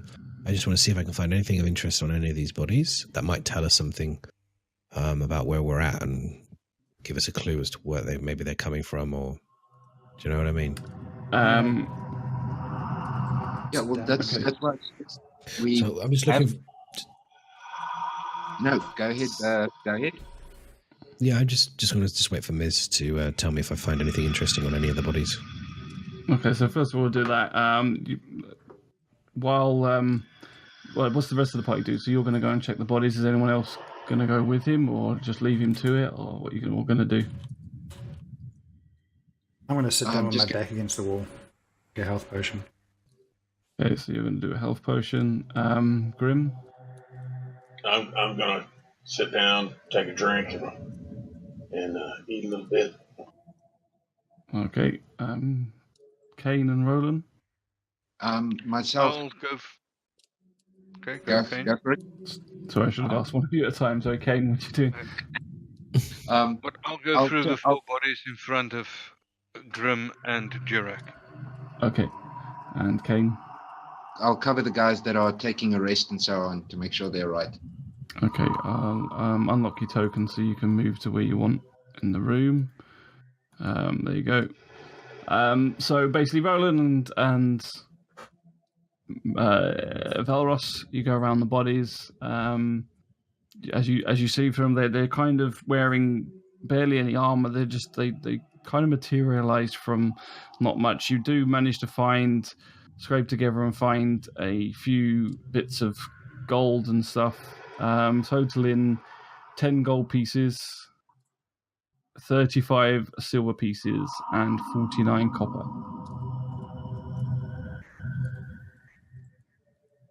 Loki, I meant Loki. Well, Loki did. I didn't find anything. No, well, altogether, it's too difficult to sort of say how many you found each. Okay. Do we have a bag of holding? Anyone got a bag of holding? Who's carrying it? The bag. I wish. No. I think Grim was holding most of your cash. Grim is holding. So it's up to you whether you give so it. Loki, me will Loki. I'm gonna go over to Loki. Let's just split this between us for now, and we'll share out the rest with the guys later. Okay. You can keep it. I haven't written anything down here. Oh, you're going to give it to me? Oh, okay, don't worry. I'll look after it for you. I'll keep it safe. Okay, I'll write it down. So, okay, I'll make a note of that then. Let me just make a note of that. I just want to put inventory. So that was how much gold pieces? 10 gold. 10 gold. So that makes me 95. 35 silver. 35. And 49 copper. 35 silver and 49 copper. Where do you find those mints on? That makes coin purses, rotten coin purses on the Ghouls? So that's 70. 82. Okay. 82 copper. I'll have to figure out what the numbers are in terms of. Okay. 35. Yeah, it's fine. Go for it. I'm just counting my coins. That's a good thing. As you sit there, you hear this noise go around the cave. All this mist starts kicking up again around your feet, and starts going all over the ground as you see it seep out from the chamber and starts covering all the corridors again. And the bodies that were there all of a sudden dissipate, and as the mist settles back down again, they all vanish when I can remember how to do it. It's here somewhere. Shit. There you go. Okay. So, oh shit. Guys, the bodies just vanished. I'm not getting a good vibe from this. They also just appeared. I don't know. Yeah. Out of the walls. Can I go over to the area? I'm going to go over to the area, Ms. And I'm just going to go to where they appear to have come from, and I'm going to do a look for traps. That wasn't supposed to happen. We all disappeared. Everybody Very just cool. fucking disappeared. Okay, that was not good. We'll try again. I meant to clear just the other tokens, and it cleared every token. Is everybody healed as well now? Still learning, folks. Still learning. Is that everybody? Healed. It didn't heal you, did it? I'm missing. No. You're missing. Okay. I just dragged you across. There you go. Yeah, so Artex is still injured. Grimm's still injured. Rithis, you've done. Potion. Jirak, you've drunk a potion. Okay, that's good. Grim, do you need a potion? Yes, can I give you a potion, Grim? If I'm allowed to rest an hour, I should be able to heal a good bit. An hour is Well- quite a long time for sitting in the middle of a dungeon with shit happening. I'll give him a potion.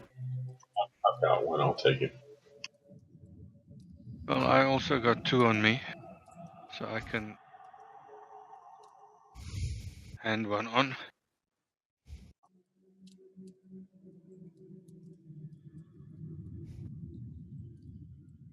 Depends how long we're gonna take to figure if he's next to Riddles. Maybe he has an hour. I'm just going to be Okay. walking up to cover. Yeah, how do I roll an investigation, Ms.? Are you still sorting stuff out? No, you couldn't. So you're going up to the top corner where they were. I'm on the top Yeah. right, and I want to just check for traps. I'll cover Valros. So what is it? Investigation I have to roll, or is it? For traps, it was. I've forgotten what it is. I think it's. Should know this by now. I think it's a perception. No, it's not perception. I think it is investigation. Yes, investigation. Sorry, which is intelligence investigation check. Investigation. Won't say. Okay. 2, 4. This is the man that hides up a statue. Rolling an intelligence roll. Wow.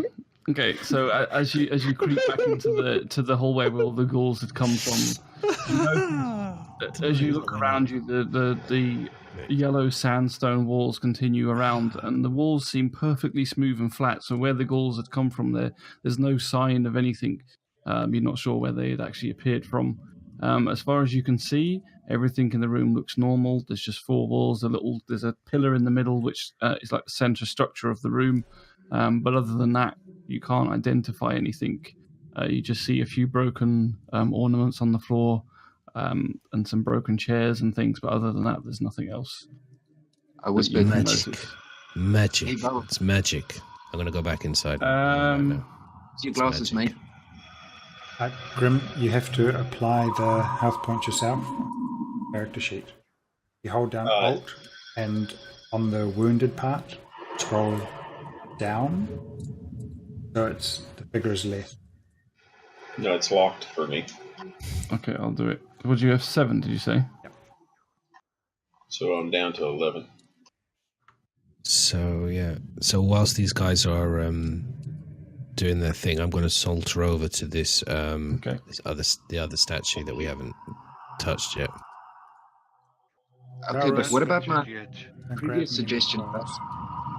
If we don't know what the rest of the area around us looks like, if the statues we answer right and alter something, we're not going to know what's changed on the map itself.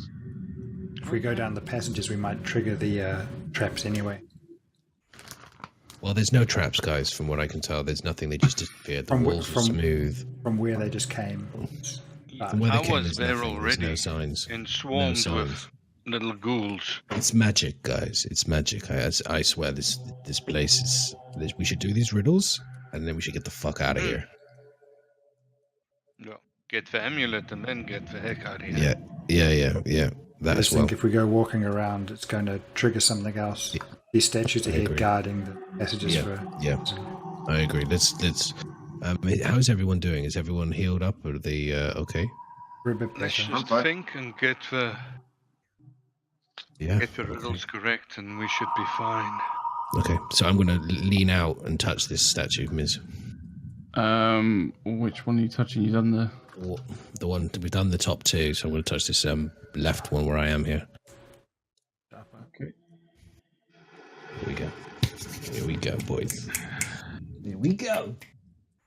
Disposable Hero, I think that link is still showing for you because it's Showtime. must be something you've got setting on your Twitch because it's need a deleted it for me. I need a pen. I don't know what it was. So, right, here are we. So you've attached that one.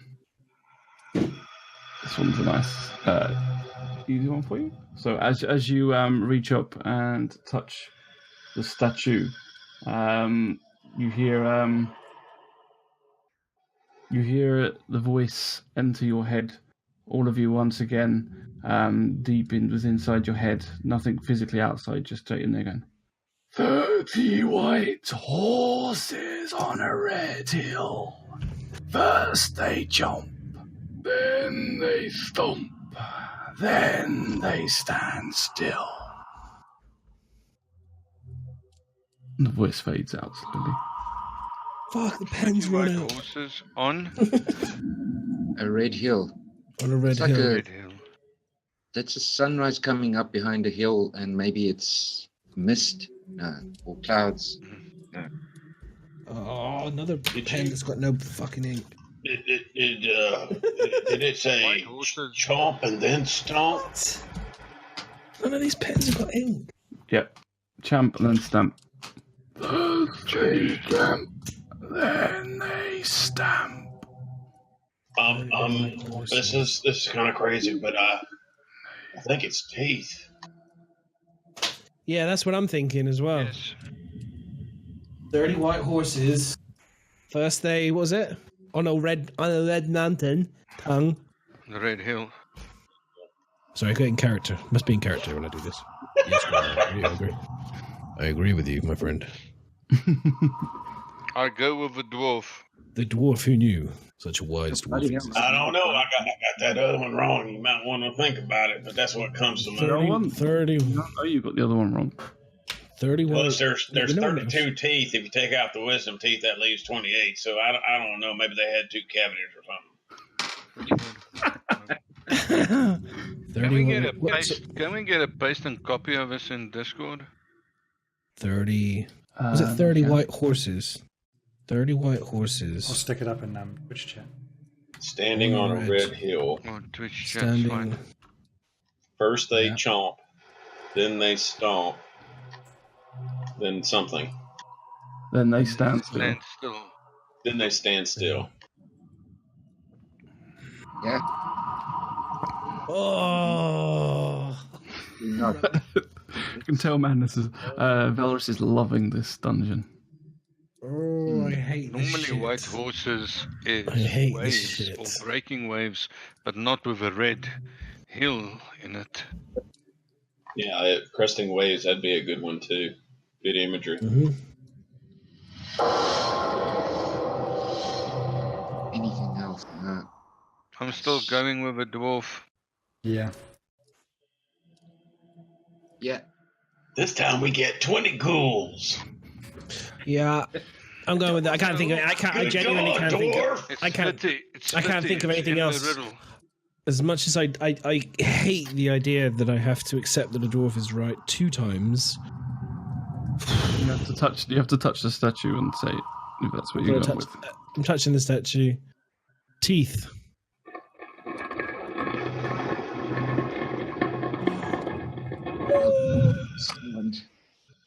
Yes, you hear the rock grinding of a stone across stone, slowly going across, and then you just hear this. And I think he was right, boys. Again. I think that was right. I think we were right.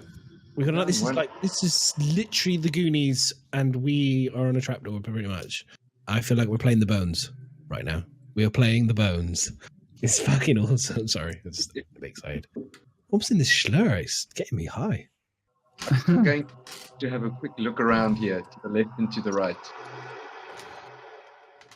1 second. I'm not saving you. I'm not coming along. I won't say what. Too many Let's things. let's do the next statue, though, Ross. Come on. Let's just see if I can give you guys the all clear. Okay, so I'm going to go. I'm walking to the next one. I'm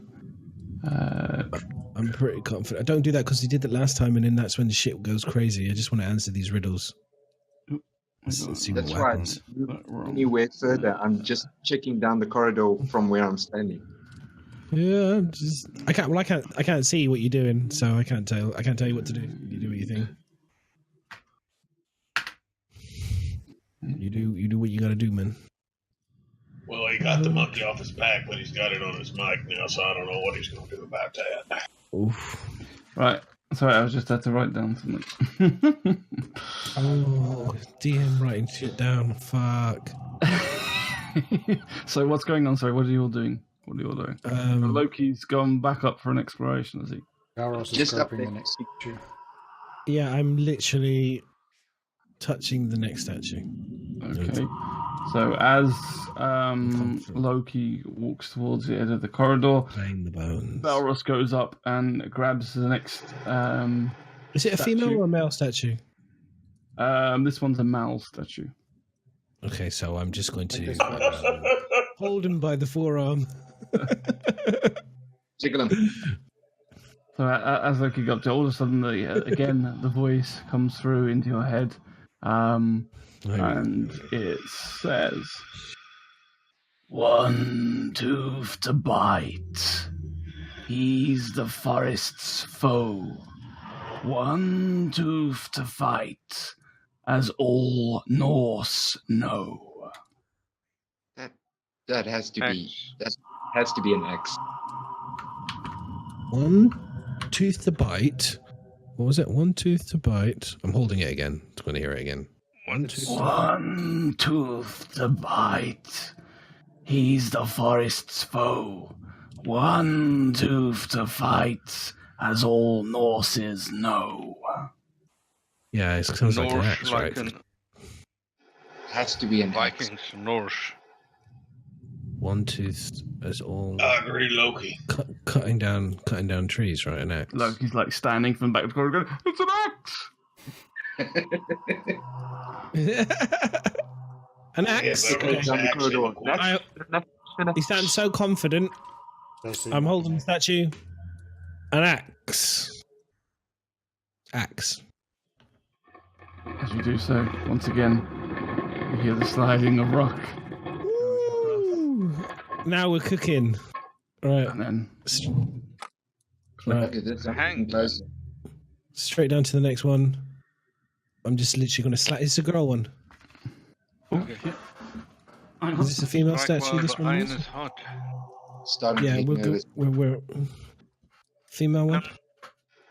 Miss this one or is this a man one? Because I need to know what body parts I'm touching here. Valros.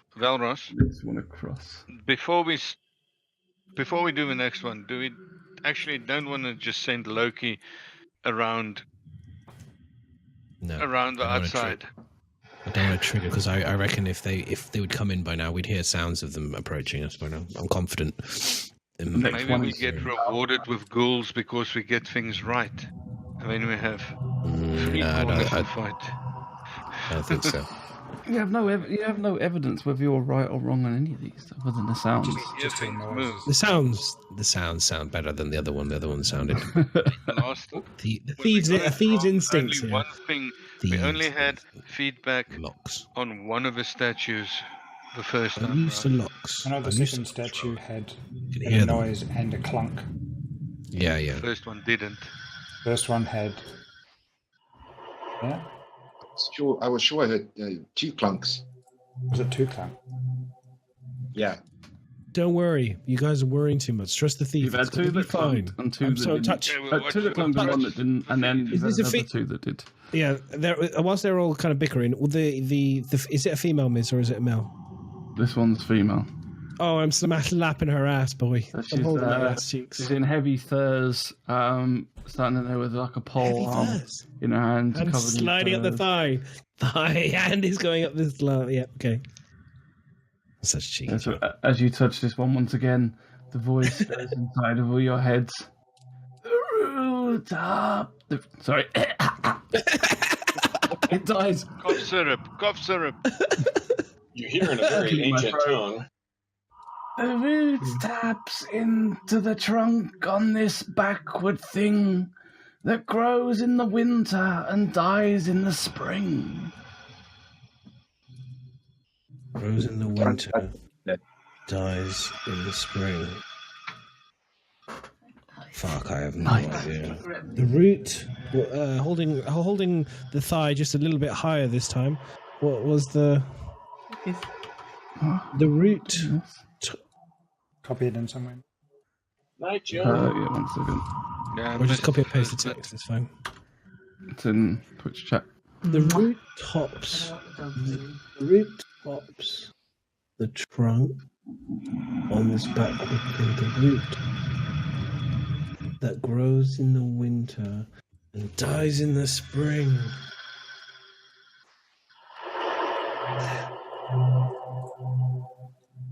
It might be. Tops the What about trunk.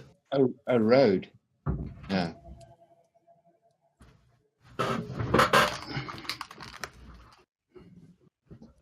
Somebody just read it to me because don't have the Twitch open. The root tops the trunk. What about a on this river? backward River? thing River? that grows in the winter and dies in the spring.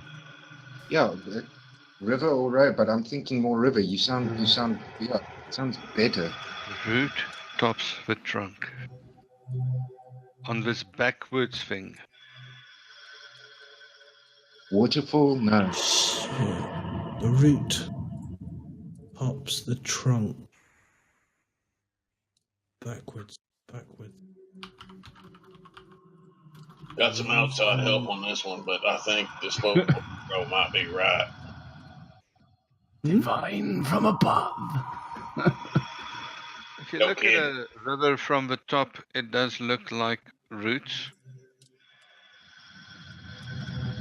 What? You guys are actually going with what I'm thinking? I think. Wow. Icicles. Icicles.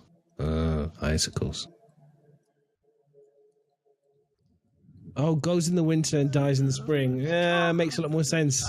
On this backward thing that grows in the winter The root.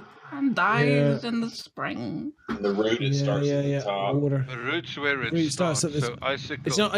It's a. Yeah, that makes a lot more sense. God damn it! This dwarf is smart. Take it into I the can't claim that one. That one was a divine intervention for sure. Martin be praised.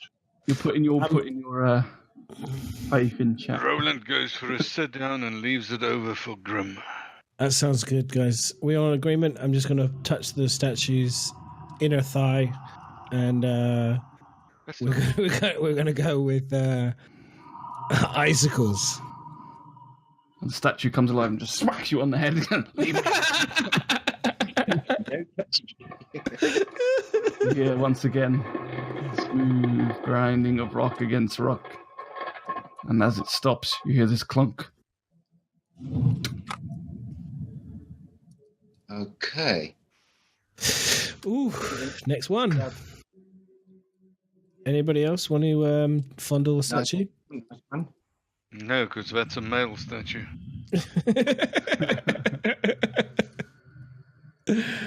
Okay, so I'm going to Valros, touch your the nickname from now on is going to be Fingers. fingers.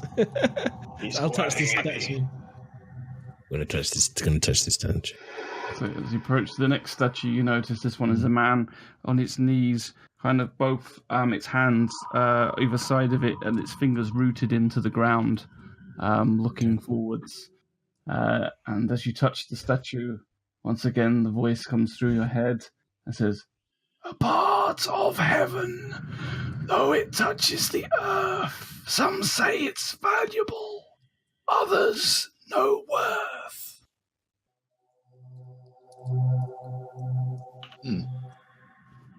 Something like a sunrise, sunset. Lights. Let them guess, chat, and then give your answers after they've guessed. What do you guys think? Like something a part of heaven. Oh, stars maybe. A part of heaven, though it touches the earth. Oh, Some yeah, say rainbow. it's valuable, others Yeah. no worth. Yeah. Yes, that is another. Yes, I think that is a great idea. Rainbow. Rainbow, man. What about air? Also- What about air? Or rain. Some say part of heaven, though it touches. Those are all good answers as well, guys. Shit. Bugger. Part of heaven. Oh, rain. Rain isn't a bad show either. Fuck. I'm gonna get some water while you guys decide, because this is killing my throat. Oh. Well, if we're thinking rainbow, it all depends. In this campaign, do we know about the theory about leprechauns and rainbows? Do they even exist in this world? Part of heaven, though. No, it's not really leprechauns. It's a dwarven thing that just got handed off by a funny-looking dwarf in green.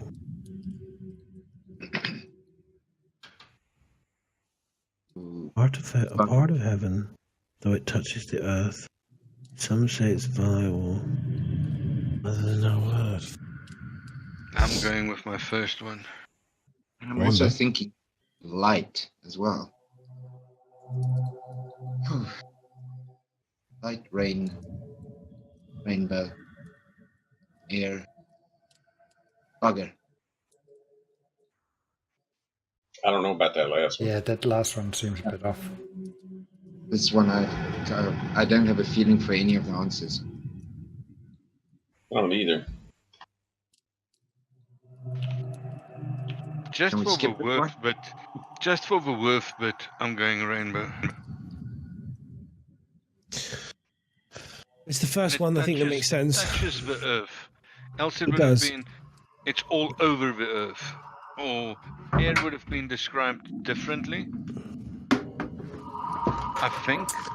I'm gonna go. I was gonna go with rainbow immediately anyway, so I'm just gonna touch Yeah, but the man again, and I'm just gonna say rainbow. Rainbow. or Ducker, it's on you if it's wrong. Once again, you hear the stone grind across, rolling from round the thing, and then you hear a clunk at the end. Whoa. Oh, I was gonna say you hear a slight from Belrose. Sorry, guys. Sorry, it's a bit tense. I'm a bit tense right now. It's 6 down from the 8. Sorry, my friends. While all this Right. going on, still making sure I stand super alert. Okay, so I'm on the this one here on the right hand side. This is a female or a male statue? This one is a mount. This is a male as well. What's he doing? Oh, cheek. As you come to this one, you notice it's kind of it's quite a big statue. It's a big, brawny built man, and behind it he's kind of pulling a cart, and there's big barrels in the back of this cart. Okay, so as I'm you- gonna go and touch the cart or the statue. Yeah, it's all part of the same If thing, you right? touch the statue, the voice comes in your head. This dark, sunburn, horseback brown. His rollock high road roaring down. In co-op and in coom, the fleece of his foam. This is a hard one. Flutes and low to the body falls home. I'll copy this one. Yeah, I Yeah, keep please, waiting yeah, for you to speak please. English. Yeah, I was like, what? Excuse me, statue. Do you have? Can we Pardon, send good brother. Could you please Thesaurus? translate that, please? Could I have that in? As darks and burn, horseback Darks. brown, his rollock high road roaring down. In cope and in comb, the fleece of his foam, flutes and low to the body falls home. Could you possibly put that in Discord? I'll put it in game chat if you can see It's in that. game Otherwise, I'll do it in Game this chat? Yeah. Dark chat box where you roll the dice. On Twitch. burn. Hang on, I'll put it in. Darks and burn. Ah, there we It's go. in Discord as well. I know the color. I know the color doesn't work here, but it kind of reminds me of a waterfall. Brolic High Road roaring down, in coop and in comb, the fleece of his foam. Flutes and low to the body Yeah. falls home. Yeah, I mean, and the numbers, the numbers make sense. It makes sense. This darks and burn, horseback brown. Is That's just my first impression, though. roaring down in the co-op and in coom, the fleece of his foam. Okay, but Flutes remember- and low. It's only in a flood that it's brown. Because it's all the mud that's churning and stuff like that. So waterfall sounds right, but maybe also a flood. Yeah. Good point. Good point. Good point, Elf.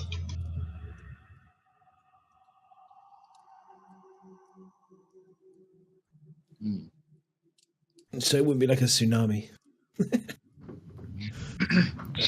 To the body falls. This one, Valros, I'm stepping back from this one. I don't have a clue. I'm stepping back on this one. Looking at the guys, I'm. Also, technically, I can't, because what if it's from a brown river as well? So then it also will a damn waterfall. So it's either a flood or waterfall. The flood makes sense because of the brown water, though. Yeah, This but you dark almost and burn damn dark water. horse. Is high road. High road roaring down. It wouldn't be a river. River could be brown. Mm-hmm. And rivers also have Rapids. Yeah.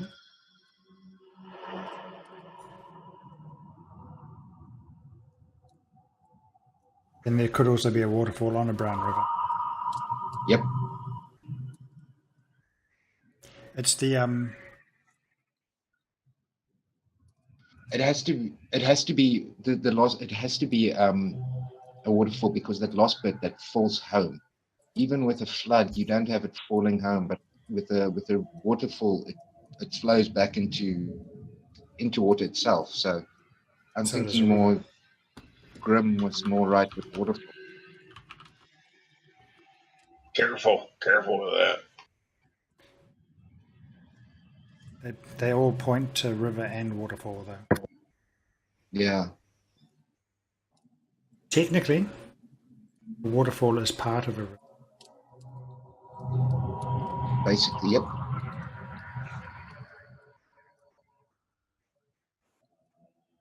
I suppose it Could you- depends how specific we have to be. Could you describe that statue again, Ms.? It's a big built man hauling a cart with big barrels in the back.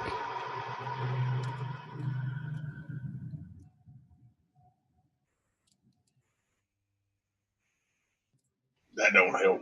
Nope. Be nice if it did, but it don't. I don't know. Investigate the Oh my gosh.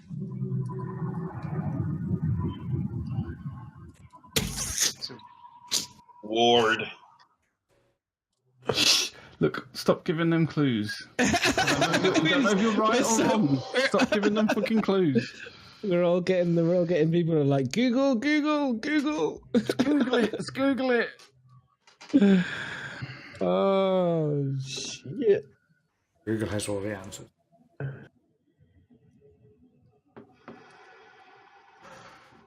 It could be waterfall or river.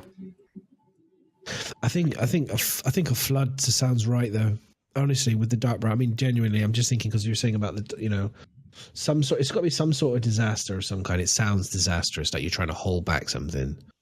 But a flood. The rollicking high road, roaring co-op, is fleece, firm flutes, and low. Yeah, it could be. I don't know.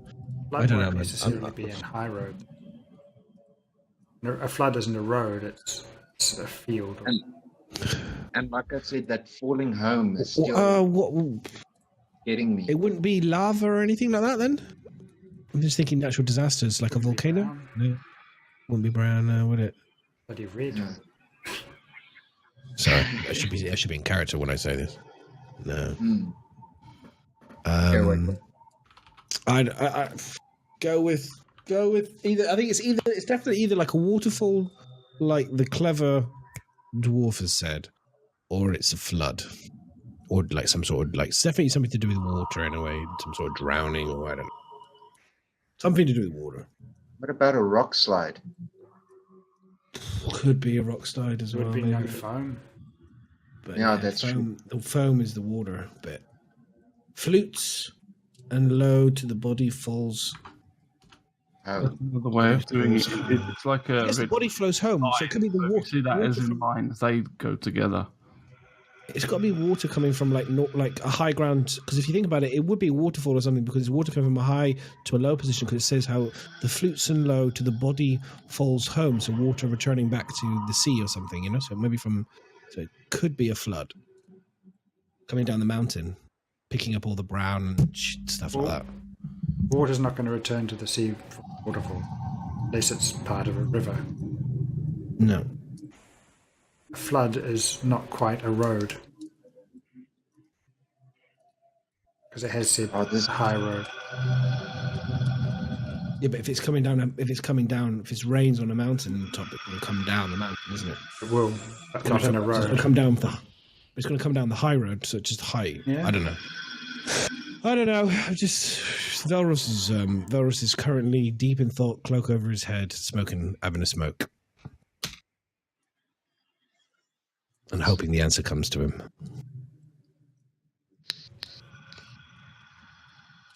What brown and I'm still thinking it's a river. I did look up a couple of words. Flutes actually could mean cutting a groove. Rollick is British slang for killing something off. Reading chat as well. Chat's like it was all a bit like, ooh, it's up in the air. It's like, is it a rock slide? Is it a river? Oh my god. We're gonna have to do this, guys. We can't sit here forever. yeah. It's definitely water. When I say river or waterfall, Around your legs start building up and moving around a bit more furiously than it's been doing. river or waterfall. Barros, Someone just do it. you're grabbing them. I'm going river or waterfall. No, I don't think it's a river. I think it's a. Looks like. I'm not. I could go with chat. I could ask the audience. We're playing. Yes. What do you say? I think it's a flood or something. I'm thinking, okay, the dark sunburn. So I'm not sure what that means other than being dark. But burn. Horseback brown, that just means what color. A river is brown. A waterfall, not necessarily. I don't think it's a waterfall. His Rollick High Road roaring down is Coming down. Telling off high road, roaring down. That does sound kind of like a waterfall. Yep. In co-op and comb the fleece of his foam. In other words, combing through the fleece of his foam. Flutes cuts a groove and low to the body falls home. That's the best I can translate that. I'm not really sure. Oh. I'm thinking either river or waterfall. No offense, I don't think it's a rock slide. I could be wrong. Rapid. Oh, bugger. Could though. Darksome Burn really gets me though. I'm not really sure about that one. Okay. Valrus is going to take this on the chin. I'm going to hold the statue. The guys are already breaking it. And I'm going to Just go for I'm it, going to man. say rock slide.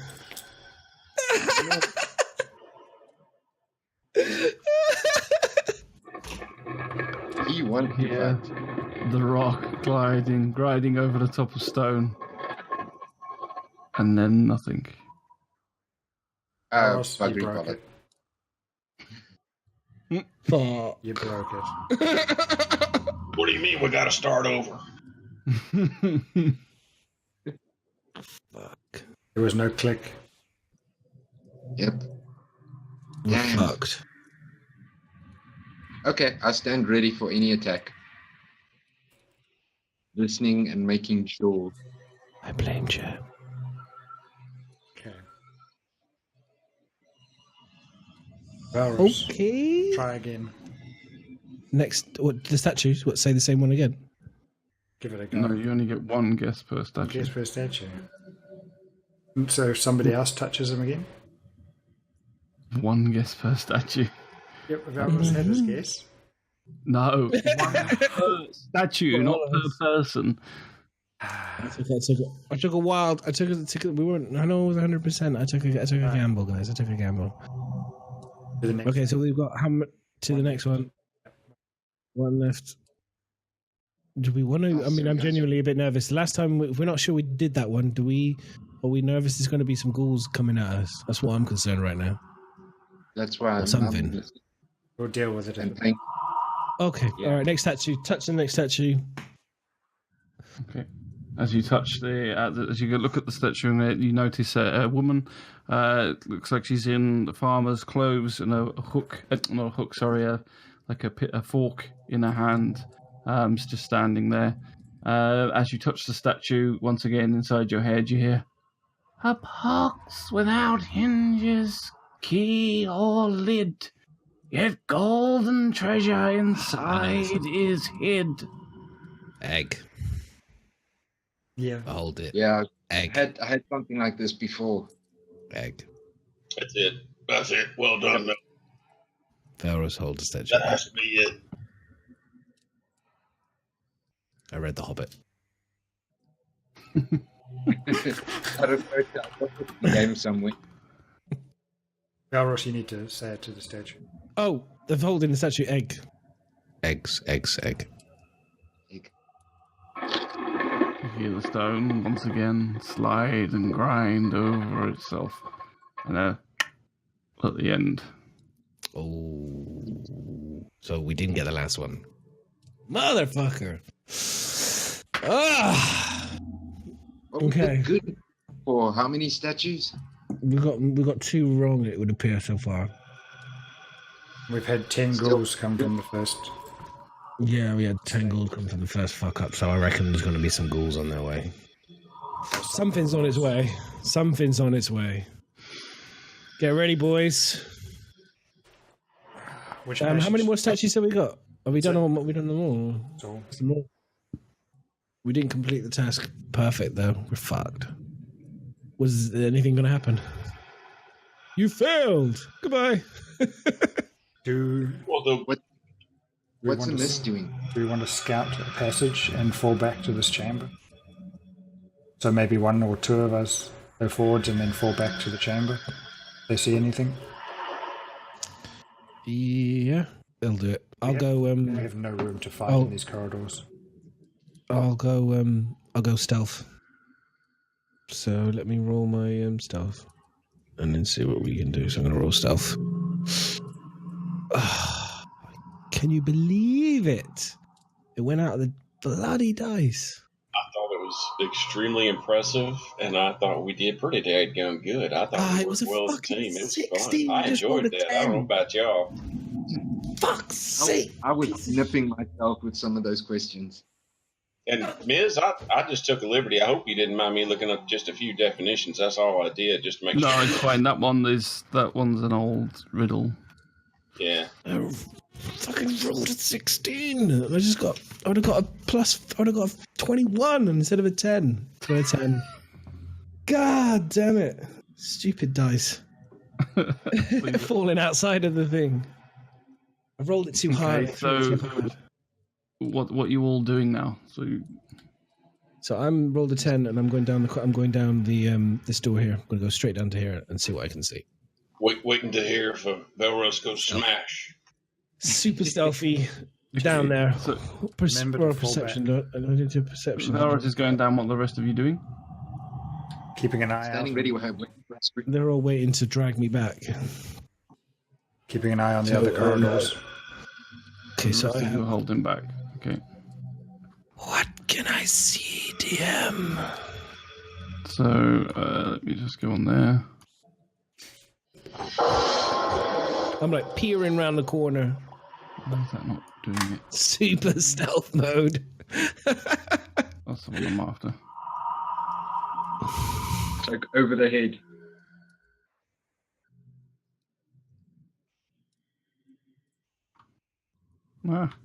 Sorry. Trying to get this uncover tool working properly. There we go. A box function. That one.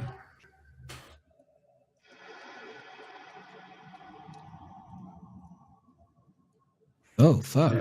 Nothing. There we go. Nothing's good. Nothing's good.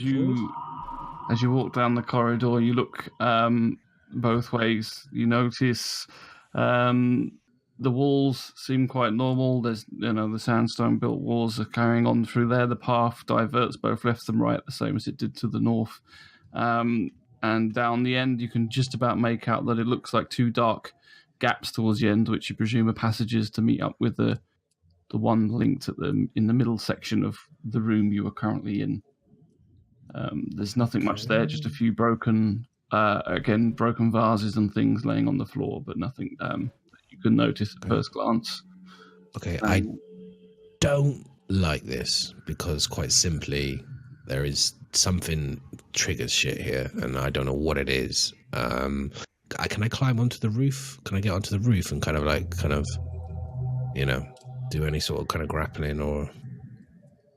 It's just the roof, the ceilings, like a bricked. It's all like a bricked. So the room you was in was a big glassed domed room with ornately decorated with ironwork and everything else. As you come into these corridors, the glass ends and you've just got smooth brick walls that go into an arch. So they are the corridors that you're in are like bricked arches. There's nothing really for you to hold on to. Okay.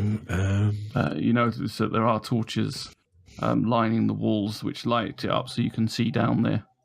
Okay, well, I can see anyway, even if there wasn't, because I've got night vision. Yeah. I'm trying to think if I've got anything in my inventory that I could maybe throw. Is there a torch? Can I pick up? I'm gonna use Can I take one of the torches and throw it down the corridor, off the wall?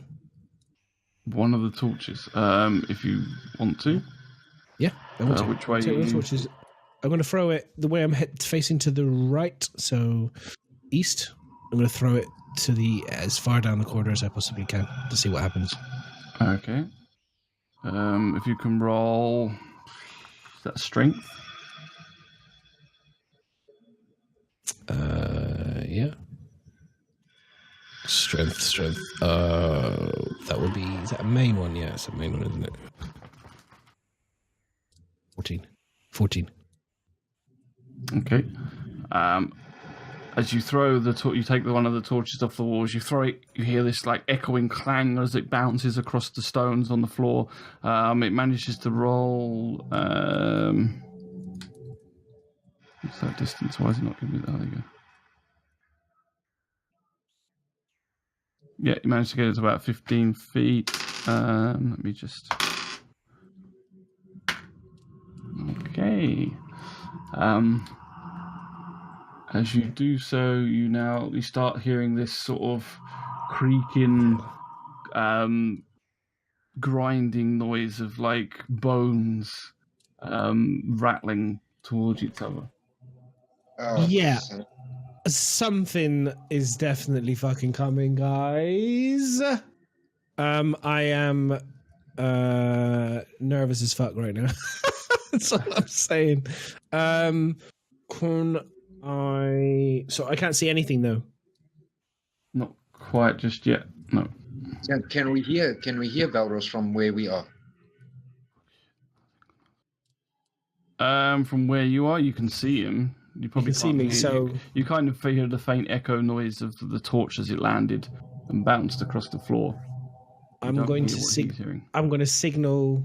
We discussed in a way that we don't want to bring them. Dark. Yeah, I'm just going to wait until they appear to see what they are.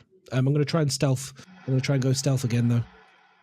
You asked. Oh, I am stealth, aren't I? Yeah, because I think I'm stealth, don't I? Because I'm stealthed. Yeah, I'm just going to stay here, stealthy, pinned right up in the corner, just peering around the corner to see if anything, because I can hear something coming. So I'm just waiting. Okay. Till I see something. As you stand there, you just hear this like footsteps, and as you're doing so, it's getting louder and louder, and you can hear that it's just every footstep. It sounds like almost like a rattlesnake's going off, almost like just these like bones rattling together. As you stand there, you notice that around the corner comes a giant Minotaur skeleton. As you're standing there, it steps out from the corridor and turns to face you.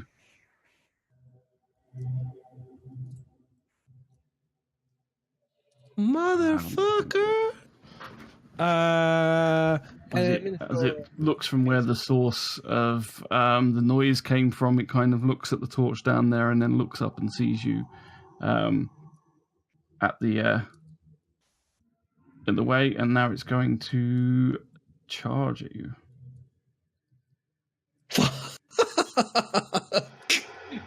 Charge you. Fuck! I don't get to see him first. Then I don't get to attack him first. No, you made a noise. He knew you was there. It's not like a surprise attack. He saw me first. Threw a torch at him. Threw a torch down the corridor. Damn it! At him. That's where he was. It's clever though.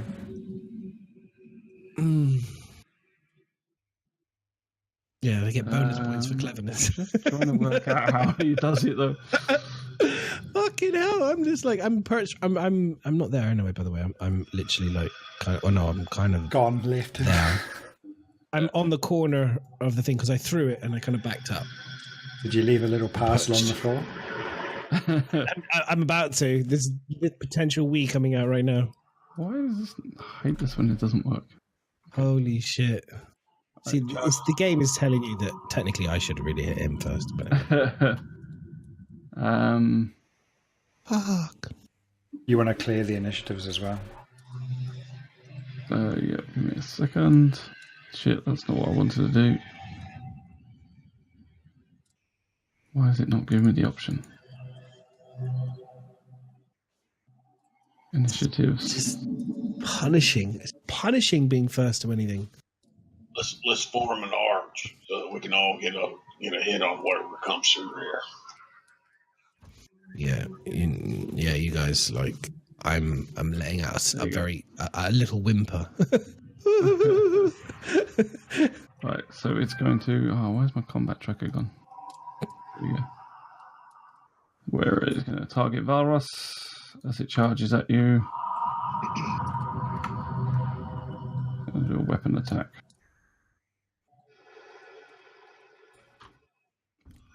Oh, So, as it charges towards you, it pulls down its long spear, and you just hear this like rattling footsteps as it echoes, booming echo of rattling noise as it goes down the corridor, charging towards you. This massive Minotaur, as it lunges for you with its spear, it misses, and you manage to pull back into the recess of where you had just come out from, and so and the spear just kind of darts across in front of you, and you manage to just about miss it.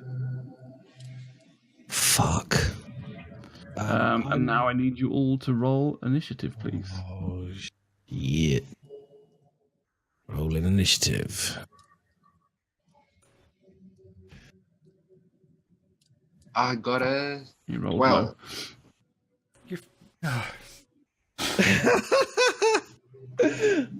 Got a 22. Loki, what did you roll? Nice. I got a 12. Everyone read out what you got. Roland, you got a... For the people that are 5. listening for audio, Roland got a 15. Durak? Yeah. 3. And Grim. That's 5. I got a 5. I'll let him to come to me. Got 10. Remember, we got people who might listen to just audio, so we do need to read out what you guys are rolling, okay? Yeah. Okay, so first up is Velroth. What do you wish to do? Can I disengage and run away? That's... I can, so I'm just literally, I'm going to disengage and I'm going to run back to where everybody is. Okay. Running. Do you want to put where you want to go? Screaming, Yeah. undead Minotaur. Like there, maybe? Is that a good place I could possibly reach? No. No. Maybe with a dash. Why did it not? Careful that you don't bring us something else, Melrose. Yeah. Yeah, you can't go that far. You can No. go. Actually, I go 30. I go 35. No, you can't. You disengage. You can only go 30. Disengage. Yeah, 30. So put me just in just to the I'll be in the middle. Yeah, put me there. That's a sensible kind of position, I think. Do we have line of sight down the corridor? So Durek, Rookie.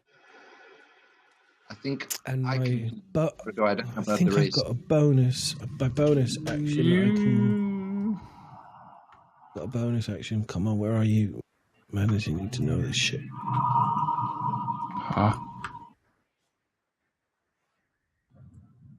You can say you probably just about see it. Plus, Grim and Durak have got it. Loki, probably. But Roland, Artex, and Durak, Dracaris can't at the moment because it's around the corner. But you know it's there because Veros come running back screaming. I was wondering if we had a line of sight for a range. For your side, I would say yes, because you can kind of look down the corridor. The other side, I would say no. Okay. At the moment, I mean, you can move and everything. Yeah, no, just So it's your turn, Roland. What I'll do you just see want if I had a bonus action to go into stealth, if I can go stealth. It's okay. Just carry on. I don't think you can because you used the action to disengage. Actually, But the bonus thing is the bonus, I Yeah, think. roll it if you want to, yeah. Yeah. Because I'm clearly not in stealth because the fucker saw me, so I'm going to roll it again.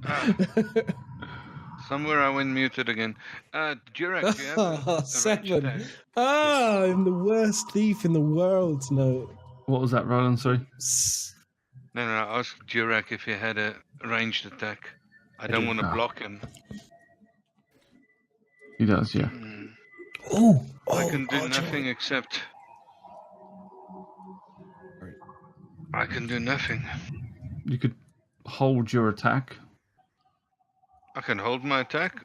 Okay. Yeah. I'll hold Right. my attack. Okay, next up is What? Loki. Okay, I'm going to move closer. That's 15, yeah, and then I can make it back. To that position. Toss my bag of ball bearings down the corridor, so in the path of the Minotaur when he wants to come up, and then move back to my position. So you're going to throw your ball bearings, right? Yep. Down the corridor, so that when he comes up the corridor, he has to cross over them. Okay. And then we'll run back. Yeah, You're then literally throwing your balls at him. Throw his balls at him. Small ones, so it's not a Okay, so problem. I'll move you back to where you were. Mm-hmm. That's 30. Okay, do you have to roll for throwing those? I don't know. Well, I'm rolling them down. I'm not actually tossing them full speed. Yeah, okay. Even if he just dropped his balls, it would still work. Confirmed dropped his his ball- balls yeah. have dropped. Okay. So what does that count as dangerous terrain, I suppose? Now what it it's inventory, ball bearings. There we go. Creature moving across covered area must succeed on a DC 10 dexterity saving throw or fall prone. Okay, Creature cool. moving through this area or at half speed doesn't need to make their save. Clever. If a creature is moving through it at half speed. So we could sees go them. slowly if it sees Yeah. them, is it? What's the DC check to see them? That'll be up to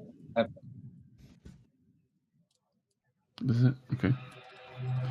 So you have to take into consideration how much light there is and how smart Yeah. the creature is. You can see in the dark, but yeah. Okay. Very smart.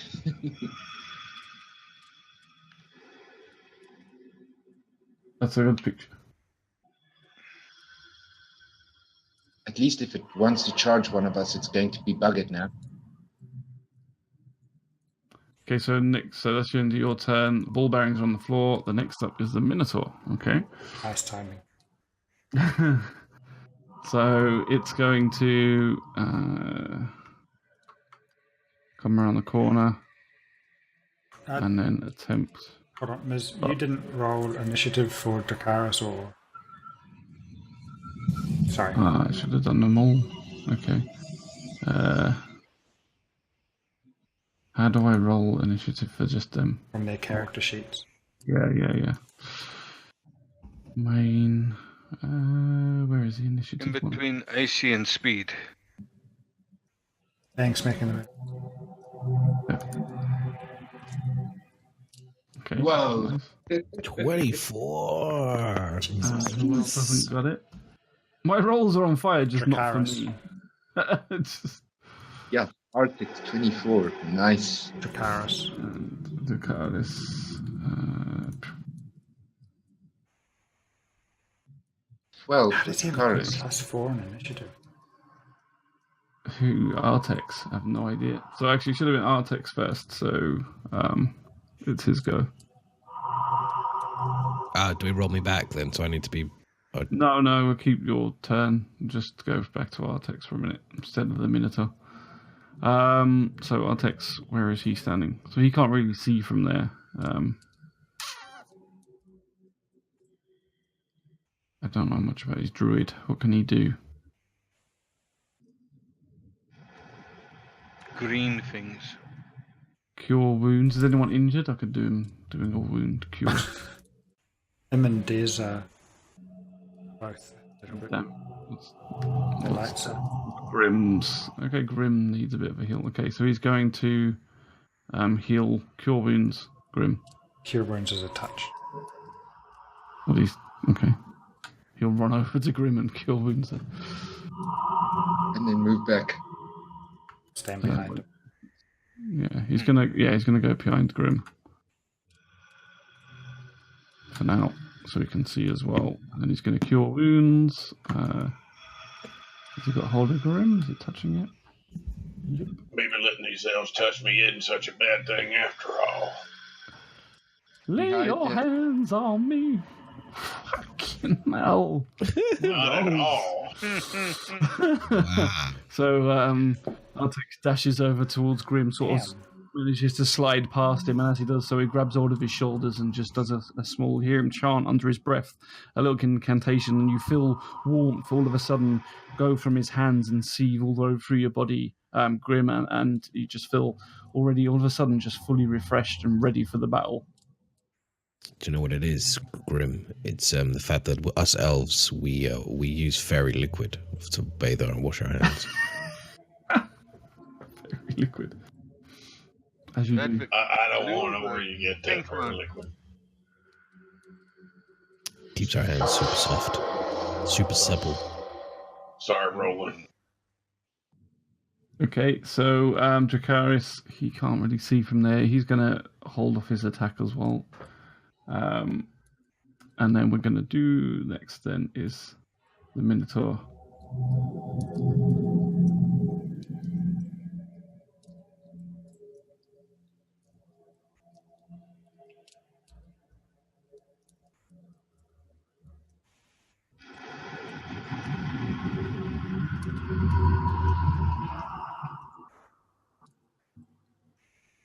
It's DC 10 dexterity throw.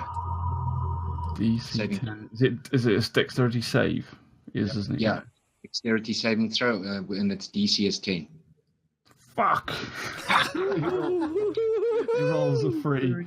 So as this skeleton minotaur sort of starts angling towards you, it gets towards the corridor, back where you threw the ball bearings, and you just see it sort of like completely not notice them as it's focused on you, and it wobbles back and forward, and then all of a sudden you just hear this crash as these bones rattle to the ground, and it falls on its back, prone. Side. It's a Minotaur. What? So it can't fall on its back. Wow. Well, because then it had its ass on the ground and its head on the ground. Might want to do both. Honestly, I don't even know what I honestly don't know what a Minotaur looks like. Minotaur is. What? Okay, we need a picture. Minotaur. Undead Minotaur. Minotaur is half bull, half man, isn't it? Yeah, that's what I thought. It's a half dead one though. But they have. No, it's not. Okay, this one's half dead, but No, a Minotaur, isn't that But it's got all its horns and shit. yeah, but it's just, you're thinking of a centaur, like horse thing. Like, the centaur would be a horse thing. yeah, a Minotaur is just like bull Bull Alright. head. thing with horn, bull head. Yeah. Man would be it. Okay. You questioning the DM again, right? That's it. Hang on. Let me just roll the dice for this one. literally Right. an enemy Mark that's his full of cards. BS. Mark his cards. It's a disadvantage for the next 3 weeks. Yeah. Everything. What is all these freaking spamming chat? Who's spamming chat? Just for getting bots coming in and posting dodgy links. Please, if links are getting posted in chat, unless you know it's from, don't click them. I don't have like an active admin there, so they're not banning them. But yeah, if you don't know who it is, please don't click it. Especially if they say anything about shit like this person's got banned, because it's obviously spam. But sorry about that, guys. Okay, so yes, the Minotaur is now on its back. thanks disposable. So next up is Grim. Fully refreshed, ready for the battle.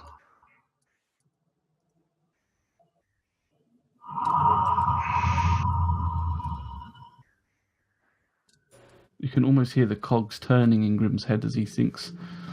Was he close enough for me to hit with a melee weapon? Or melee, as you would call it?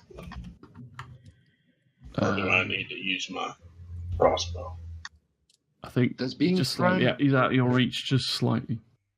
Does Then being prone- I'll just step up and hack him and then step back then. Okay. I'd like to use a precision hit. Precision. Okay, what's that for you? And so I'll use one of my battle dice or whatever they're called.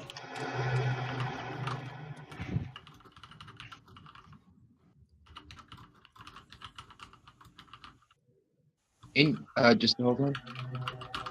Any attack made on a prone creature has advantages. Yeah. Yeah. Cool.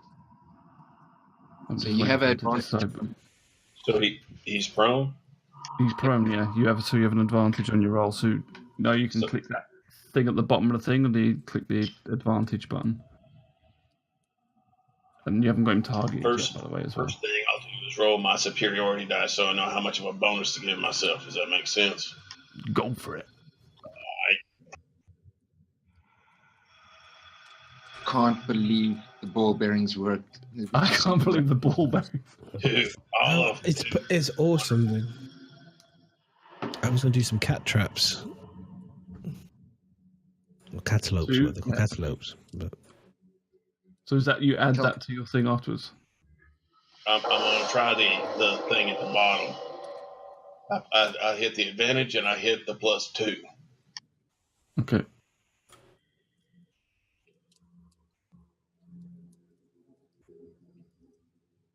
Dum dum dum.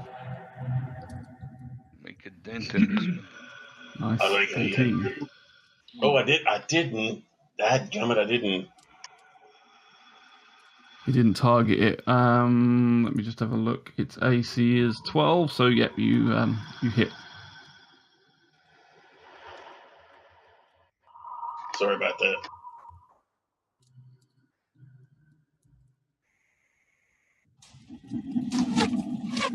Oh, 9 points. There we go. Points of damage. 20 light damage. This may be this battle might take a while, and I'll move back to where I was. So I'll move you back to about there. I think you were. So as you go forward,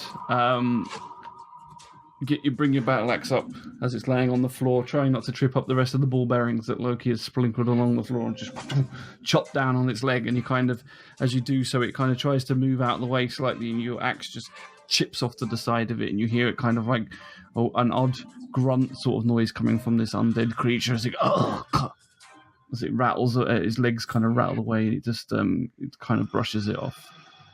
Oh, it's an undead Minotaur? An undead Minotaur. Mm-hmm. Oh, joy. Skeletal Minotaur, yeah. Bully. I want one of its horns. Okay, so next up is Jurak. Your turn. Yep. A second. You've probably got all sorts of stuff against them. It comes later. Dead.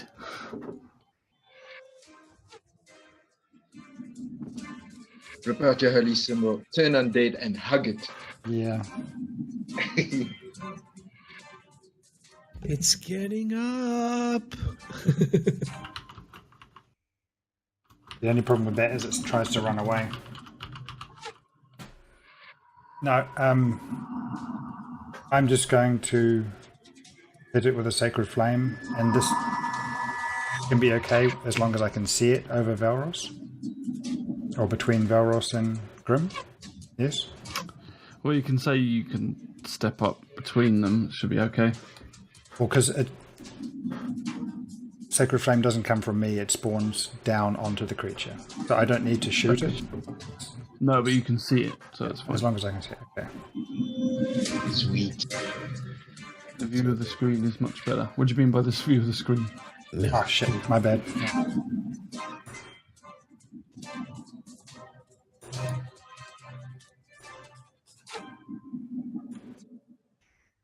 I put a Minotaur on there. Oh, you put just shrink him down. In fact, I might even have a Minotaur token. Right. Sacred Flame.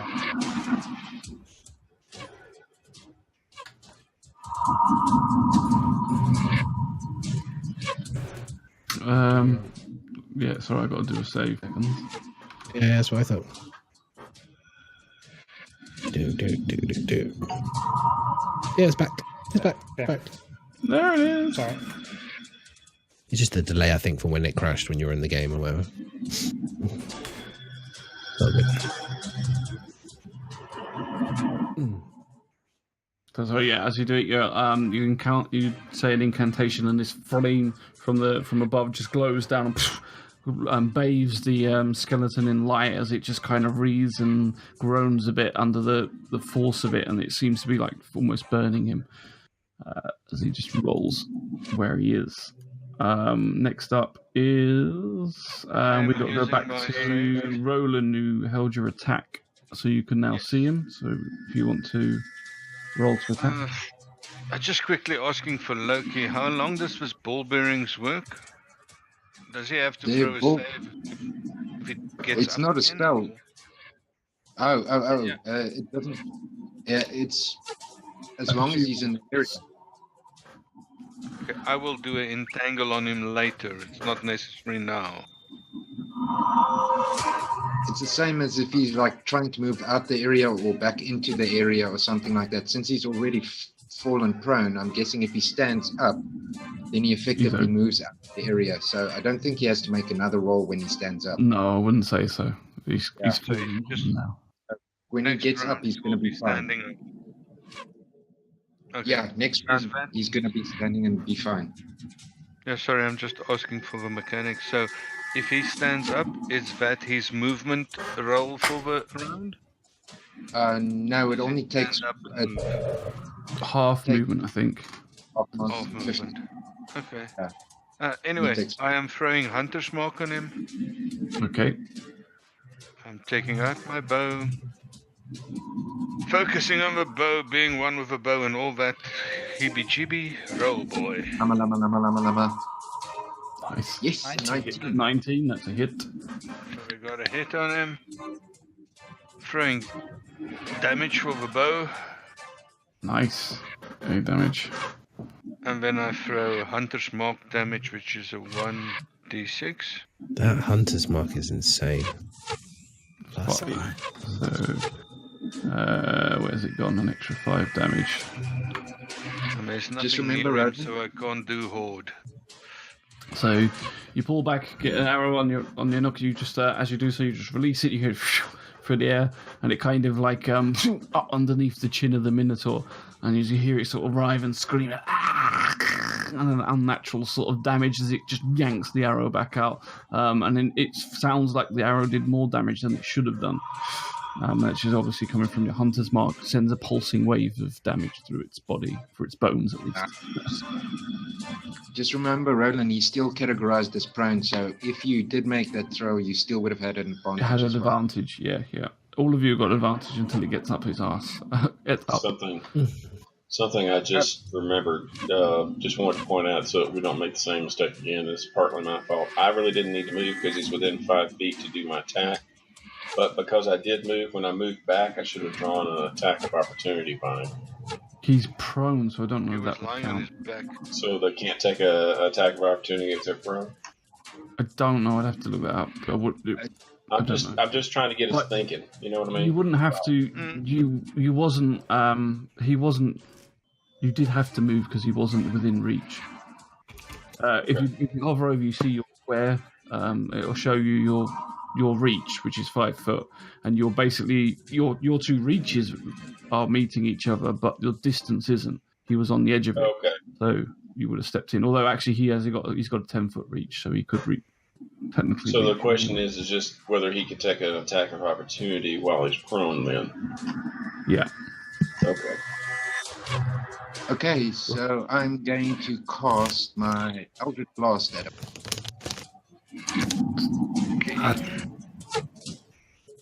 It's actually sorry, it's my mistake. It's Artex's turn. Aha, okay.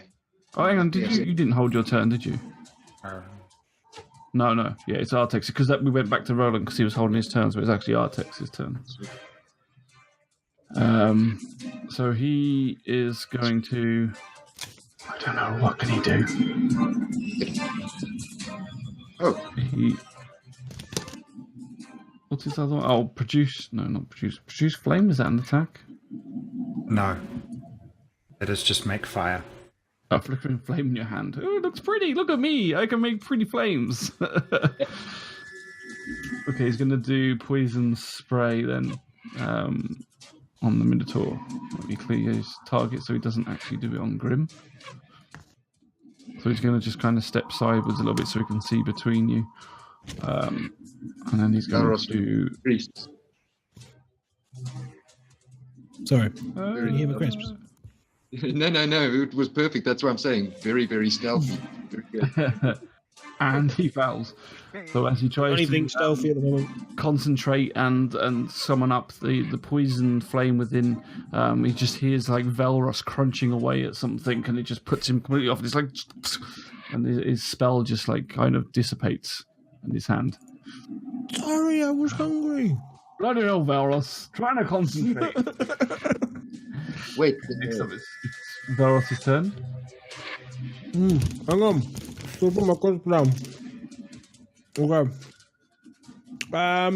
I am. So someone's already attacked within 5 feet, aren't they? We're all attacking within 5 feet, so I can do my. No one's within 5 feet of him. Grim step back. Did he?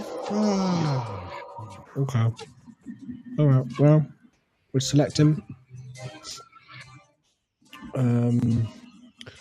Let's hit him with a bow and arrow. Let's hit him with an arrow. Spellbreaker crisps, exactly. Short bow. Crisps so crunchy they break spells.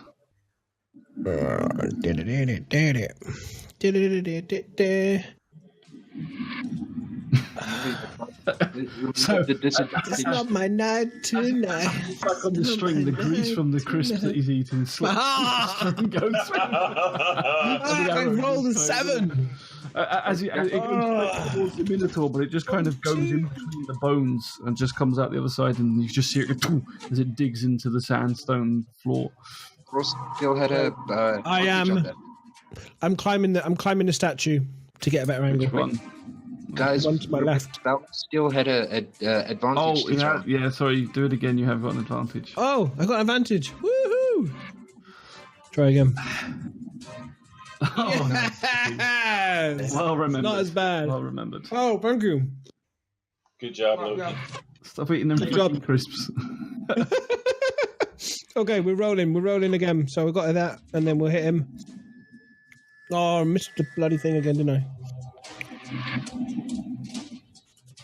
6. 6. There we go. 6. Oh. So, as you pull back, you release the arrow, and it just flies through and kind of sticks into its chest, and it just bats it away. It doesn't. Do I have advantage? Much effect. Do I have advantage? I'm Just pretty sure because you I. rolled twice. Yeah, but what I'm saying is. Advantage But okay, is at the on beginning of the attack level. roll. Yeah, exactly. So if you have attack advantage on the attack roll, okay. Yeah, sorry, I was just. Yeah, no, you do. You have. If you have. Where is it? I've advantage. It enables me to do the extra 2d6s. Because it's a range. Because it's a finesse move. Once per turn, you can do an extra 1d6 to one creature you hit with an attack. If you have advantage on attack roll, extra 1d6. Yeah, so, but it's not 1, it's 2 because I'm level 3, so I get 2d6. Because it levels up based on my leveling up. I'm level 3 now, so I get 2d6. Nice catch. It says here.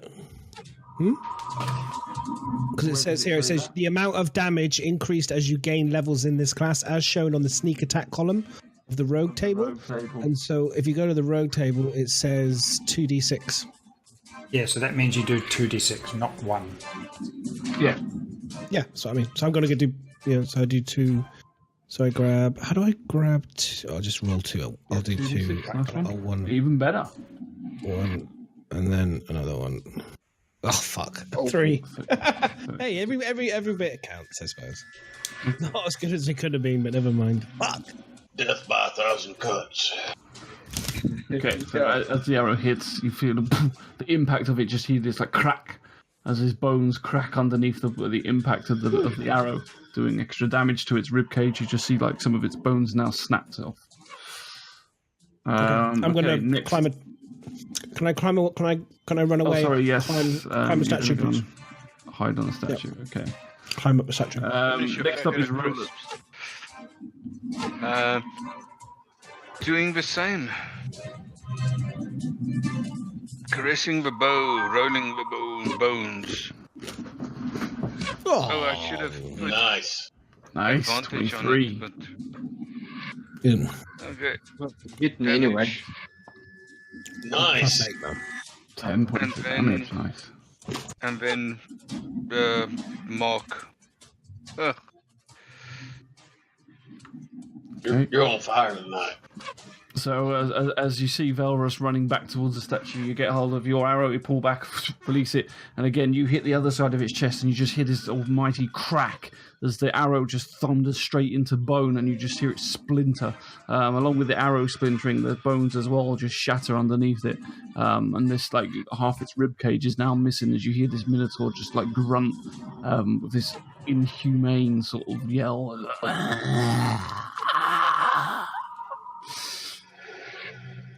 Do you want to move, or is that stay now? I am fine where I am. Okay. Next up is Loki. Damn, this being fucking thrown for only you guys is not good for it. Here goes my Brilliant. spell. That ball bearing. It's superb. Superb. Remember the advantage. Yep. I hit 21. Done. Well done. Excellent. That's not the 2 damage dice, sorry. There we go. Aha. 5 points of damage. Nice. Well done. Okay, and I shall be moving further just back, just to make sure I'm more safe when he gets up.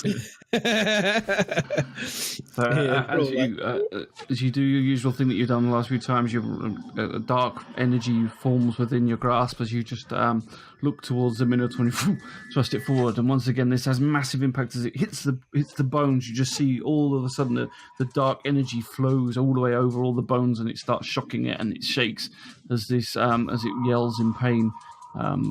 And now the Minotaur itself is almost looking like it's kind of falling apart already.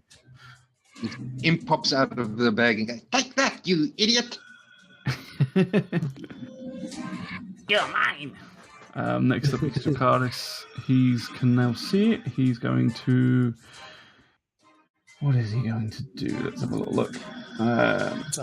He's Javelin for the win! undead. Which means he won't He got like it. He won't like it, yeah. He should have something. Yeah, he's very doesn't hate. He's in the goody Why does two. he have Hunter's Mark? It's not a hunter that has that, is it? He's got Thunderous Smite. What's that? Ooh, smite. Sounds good. First time you hit with a melee weapon attack, this spell duration, your weapon rings, and that's a melee one. Let's have a look what Bane is.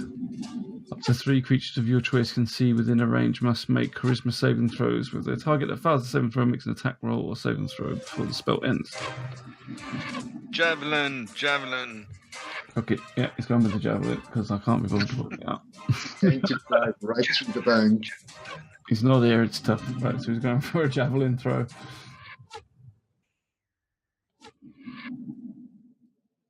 Oh, just hits with a 12. Oh, he has got an advantage anyway, so it's okay. 6 points of damage, nice. So he reaches for his second. He's only got 2 javelins rattling around there. He gets his second to last one, picks it up, with the anger of seeing the undead in front of him, the pure hatred of the creature, energy flowing through him. He thrusts the javelin forward, and it smashes straight through its chest, breaking most of the bones of the rest of its chest. It's now got like 2 rib up here. The rest of them just look cracked and broken. Its arms like hanging limp off of one side. It's looking in a really bad state at the moment. It says, "I don't feel so good." I felt better. So it's now the Minotaur's turn, and it's going to get up. Actually, not that one. He can have Hunter's Mark Yeah. Why is he? if he's taken the Oath of Vengeance. Oh, okay. So He ain't here, so he ain't getting it. So the Minotaur gets up and gonna go towards Grim. Whoops. Hold steady, Grim. Fear not, my friend. Shields For up. I am behind you. It's going to use... Oh, there's the charge effect. Probably because it got up, it can't charge. I won't go for a charge. I'm going to go for a long... I'm not going to go for a gore attack. He needs to target Grim first. It's going to try and gore it, but you're going to go and try and stab you with its horns. 23. That's a hit. Oh, nice. That's terrible. And 2d8 piercing. 18 points of damage. I know, I saw it. Oh! I know, Sorrel. So as it gets up, like feeling in quite an angerous rage from being prone and all these attacks blowing on it, nearly near death, it sort of finds this inner extra energy and like sort of rushes towards Grim, sticks down its head and just stabs straight at him with its horns. As you just feel this horn dig straight into your stomach, sinking in deep, gorging you out and doing a massive amount of damage. His stomach. In his stomach. It's a dwarf. Yeah, so it bent down low. Can you look at it? Pierce his head and take his head off. Good fun. I could say if it take his head off, I don't think Grim would be quite happy with that. Probably not. So he's just got his, it's like he's kind of got his head stuck in the dwarf's stomach right now. Next up is Grim. Payback, some bitch. Smash his bloody head in, Grim. I think that worked so well last time I want to use another precision hit. Okay.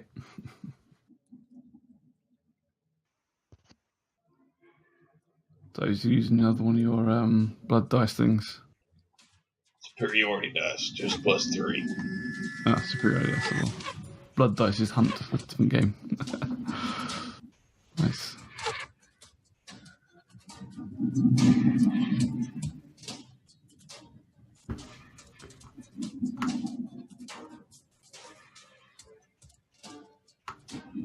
I do have it targeted, don't I?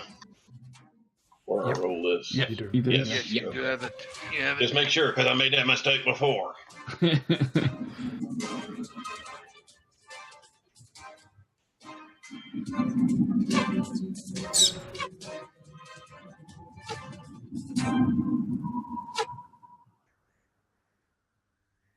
$18 to hit. No. 5 damage. So as you as it sort of like pulls back from goring into your stomach, you manage to get hold of your axe and just overarm swipe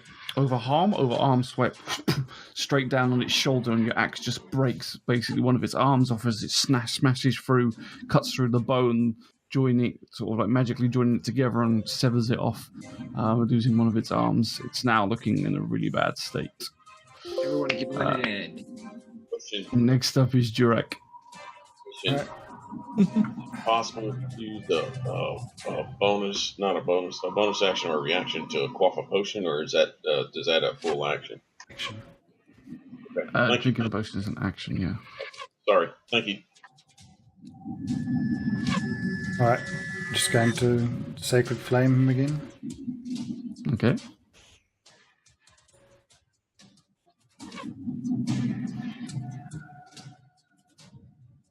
Failure. Rolls an 8 and fouls.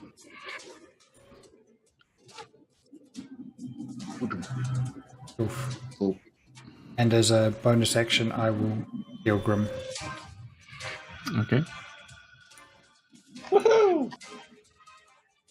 How do you want to do it then? Searing light burning right down through the middle of him. Okay. So as Grim finishes carving his arm off, you just see it kind of fall to the ground. The Minotaur wavers backwards and sort of stumbles on itself. As you do so, you do an incantation, and all of a sudden this beam of light just comes down straight in its head. First of all, a small pinpoint mark on its head, and as it does so, you can kind of smell this like burning bone, and then it spreads wider and wider. This sphere of light just covering it, and then it just kind of disintegrates the thing into a pile of ash. As it splits down to its core, you just see it cut slowly, like from the top down, just melting away as if it just turns to ash, and then it's left with this big pile of Minotaur ash on the floor as its long spear, just clatters to the floor. It's dead. Yes! Take it. Yes! That Good was your rock job. slide. Barros, that was your rock slide. Well done, everybody. Nice. Well done. Well done. It's So run up the space area and Never in pick up- doubt. put them back into my bag. Gotta collect these again. How long are we going for tonight, Miss? That is the end of your battle, so this will be it, really. Okay. Just calling you on time. Yeah. That's, if people want to check and do whatever they want to do, check the Minotaur, whoever's nearest, I guess. I'm still sat on this statue right now. Well, as I'm picking up my ball bearings, I'll check the ash, check whatever's there, if there's anything to get except the ash. Can I scavenge the area for? When you go to have a look on the body, there's nothing there other than just actually, is there anything there? No, that's it. It's just it's long spear on the floor. Okay. Who's Then gonna I talk just to- carry on collecting my ball bearings and tell the guys, well, I found nothing. Okay. Where'd I get to text back? Sorry. No, carry on. Do y'all use a spear? No. I'm good. Okay. So as Loki's going to collect his ball bearings, all of a sudden, once again, the mist comes up, starts forming around your feet, moving violently around, filling all the corridors once again. And as the mist builds up, you can lose sight of the pile of ash that was there, and then once again it disappears as the mist dissipates down, just to a normal level that it's been when you first entered the room. The pile of ash that was there is no longer there. But the long spear did stay behind. Just a note, Miz, I'm standing right on top of a statue at the moment where we're not probably supposed to be touching statues. So, am I going to be hearing any voices? Rather promptish, I'm not sure. No, because you've already answered. You've answered the question. Catch that one. You just Okay, don't just in get any case. more clues or anything from it. Okay. And Tukalis, he goes round and gathers up his javelins. Apart from I think one broke from the throw. The other three that he threw were fine, so he goes and picks those back up. I don't know. Is he interested in the spear? Maybe. I'll say he picks it up because he uses that sort of weapon. So yeah. That's what I was thinking, because it's not specific. It's more about groups. So Yeah, no problem. Did a quick check from I walk up closer and do a detect magic on the spear just to see if it's magical. Do you have to roll for that, or is it just? No, it's one of the Eldritch abilities I had. If it's magical, it'll glow and it'll tell me what school of magic it is. Okay. If I could find out what the hell it did with it, I would tell you. North, east. It's